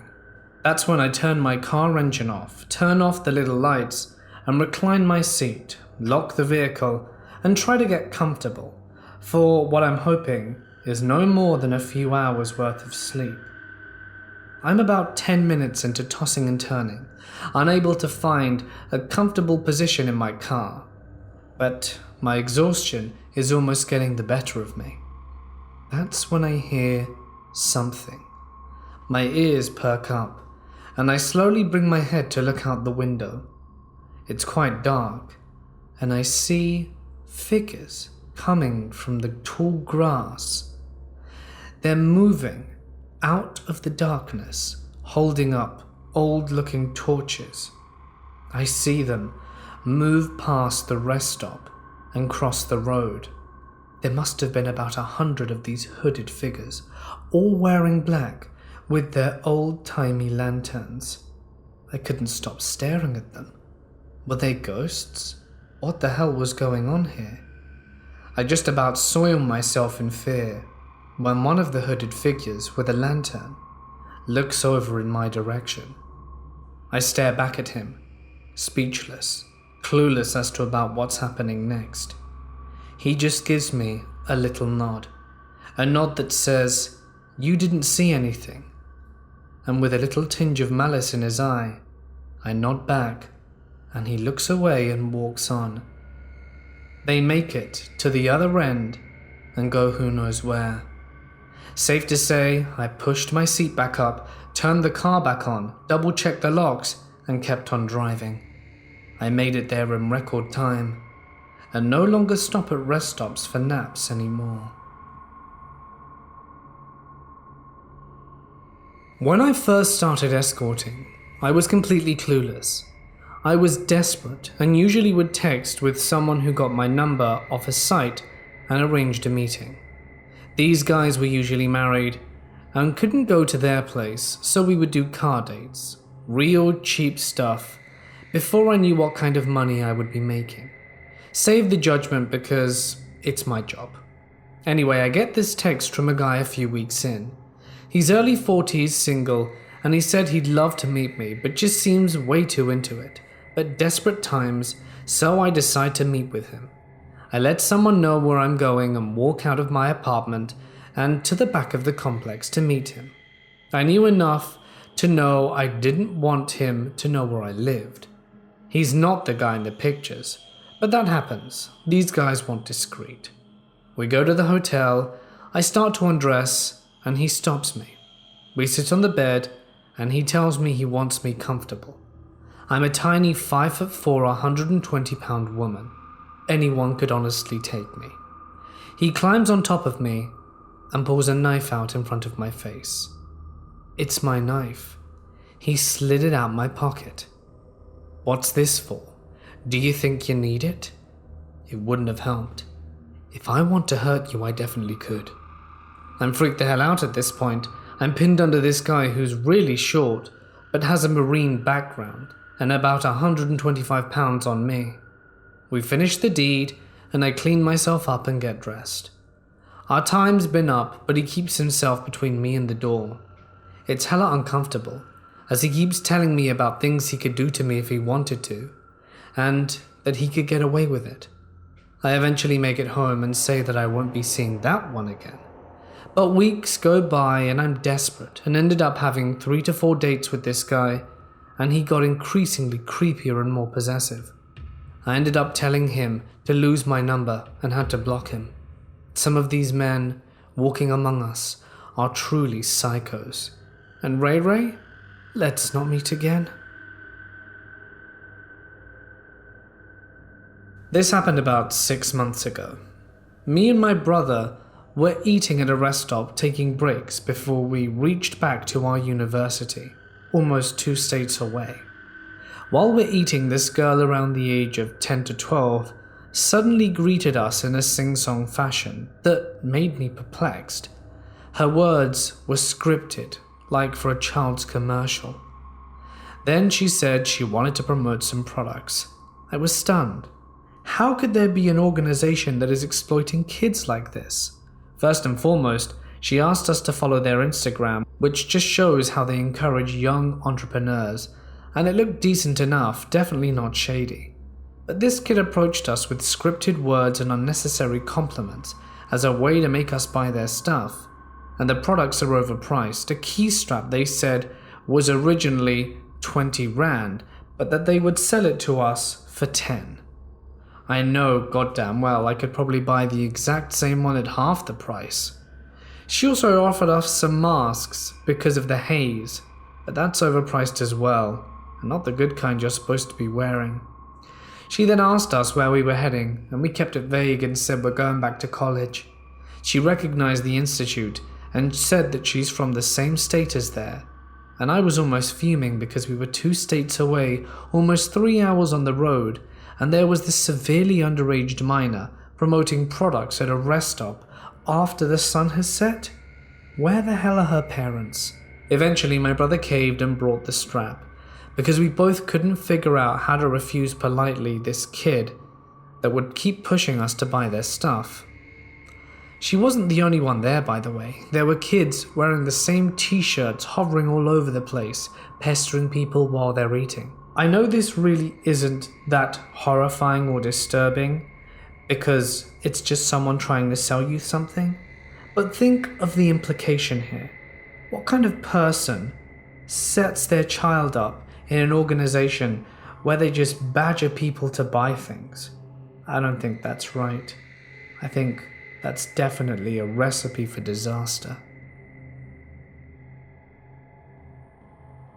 I used to make friends with security guards on my secondary school while I was schooling, and they'd always share creepy stories.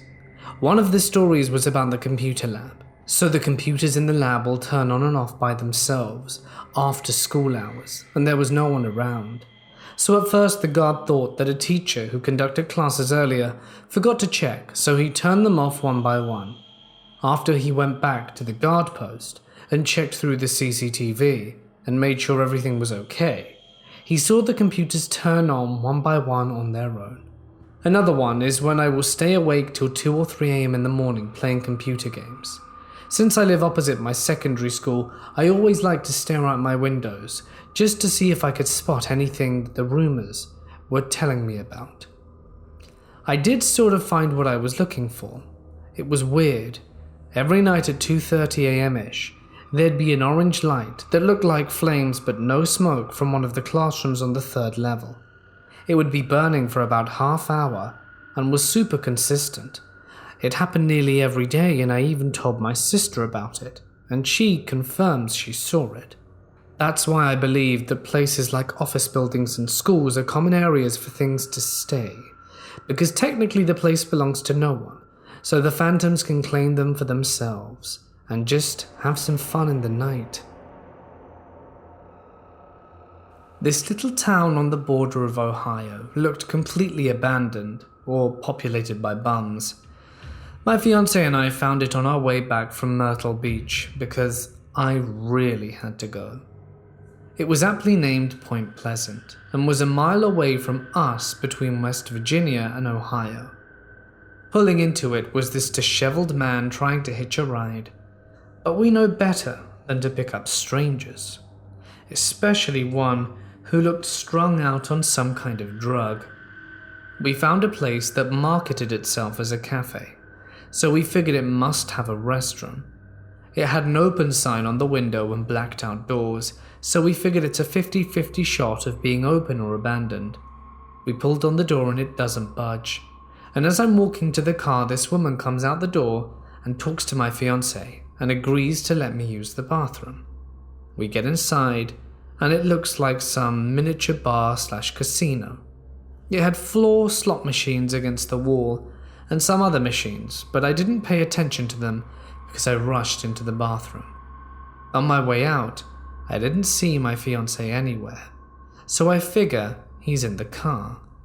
The woman who let me in kept asking where I was heading, which might have been her attempt at polite small talk, but I was quite eager to leave. On my way to the car, Hobo Joe, who was hitchhiking earlier, spotted me walking there. I go and peer inside. My future husband was nowhere to be found, so I started checking all the doors, which proved to be no good. Hobo Joe was starting to get close when my fiancé comes out of the creepy casino after using the bathroom himself. He sees what's going on and speed walks over to me. Hobo Joe is walking towards me in a threatening stance and asking me something. At this point I'm wigged out of my guard and do not register what his words were. Or maybe he was just making guttural noises, since my fiancé was quite adamant that he also had no clue what was said either. We both managed to safely haul our asses into the car and lock the doors. We go around the building and Hobo Joe isn't following. As we headed over the bridge, we see Mr. Joe at a stoplight trying to hitchhike. The light was turning red and he positioned himself to start running in front of the car to make us stop. We gunned it and managed to get out of Point Pleasant intact and got home sooner or later. I was doing security on a strip mine, night shift, 5 p.m. to 5 a.m. Everything was fine for 9 months. One night early November of this year, I was sitting completely alone on a road that overlooks a mountain ridge. You could look out from this road. It was like an overlook and see miles and miles of mountains. There were maybe 30 minutes of daylight left and the sun started to set when I saw small orange and white orbs starting to glow from a nearby mountain inside the tree line. Slowly, as the night fell, I saw the orbs that were glowing in the mountain start to rise from the tree line up into the air. I looked all around me in awe to see dozens of orange, white and green orbs hovering above me in the sky. Some of them danced, and some of them floated stationary. It was the strangest thing I've ever seen. It began occurring regularly every night that I would work. On one occasion I saw a bright, glowing orange orb that looked like a fireball come out of a nearby mountain and fly across the sky very slowly right before it would disappear again behind another mountain. The last night that I worked up there, I was sitting there watching the ridge light up with orbs, and then I saw this huge orange one look almost as if it was coming from within the mountain and shot up into the sky as it got closer to me. I witnessed it travel a mile in less than 30 seconds, and it looked like a giant ball of fire. It got about 300 feet away from me, and it was like nothing I've ever seen or witnessed before. It looked like a giant orange fireball of gas with pulsating lights coming out from it. I felt super weak and sick to my stomach, but I was terrified. I raced off the site as fast as I could, in the company vehicle, almost feeling like I was going to vomit from terror. I'd really appreciate it if anyone had any kind of explanation for what I saw.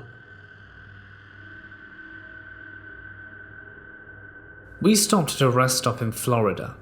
I've been to this particular stop several times, and I must note that I've always picked up creepy vibes from it. But it's a rest stop, so what do you expect?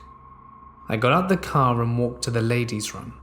When you walk in, there were sinks on the left and stools on the right, and straight ahead at the end of the room was a door labeled staff only. So I went into the stall and did my business. When I stepped out, I started washing my hands. Everything was normal. Suddenly I heard a door open, so I glanced to my right, fully expecting to see someone walk out the stall. To my surprise, it was a man walking out of the staff-only door. I stood there for a moment just staring at him as he stared back. He shuffled over to a stall and walked inside, and walked out and started heading to the next stall in it. I didn't take the time to see what he was doing, I just got out there quickly. It was pretty creepy. I thought about it could have just all been a misunderstanding. Maybe he thought it was empty and had to clean it. The only problem was he had no cleaning supplies, and usually a female would clean the girls' bathroom. There should have been a female co-worker there with him if he did have to clean it. It could have been innocent, but nonetheless, it did creep me out.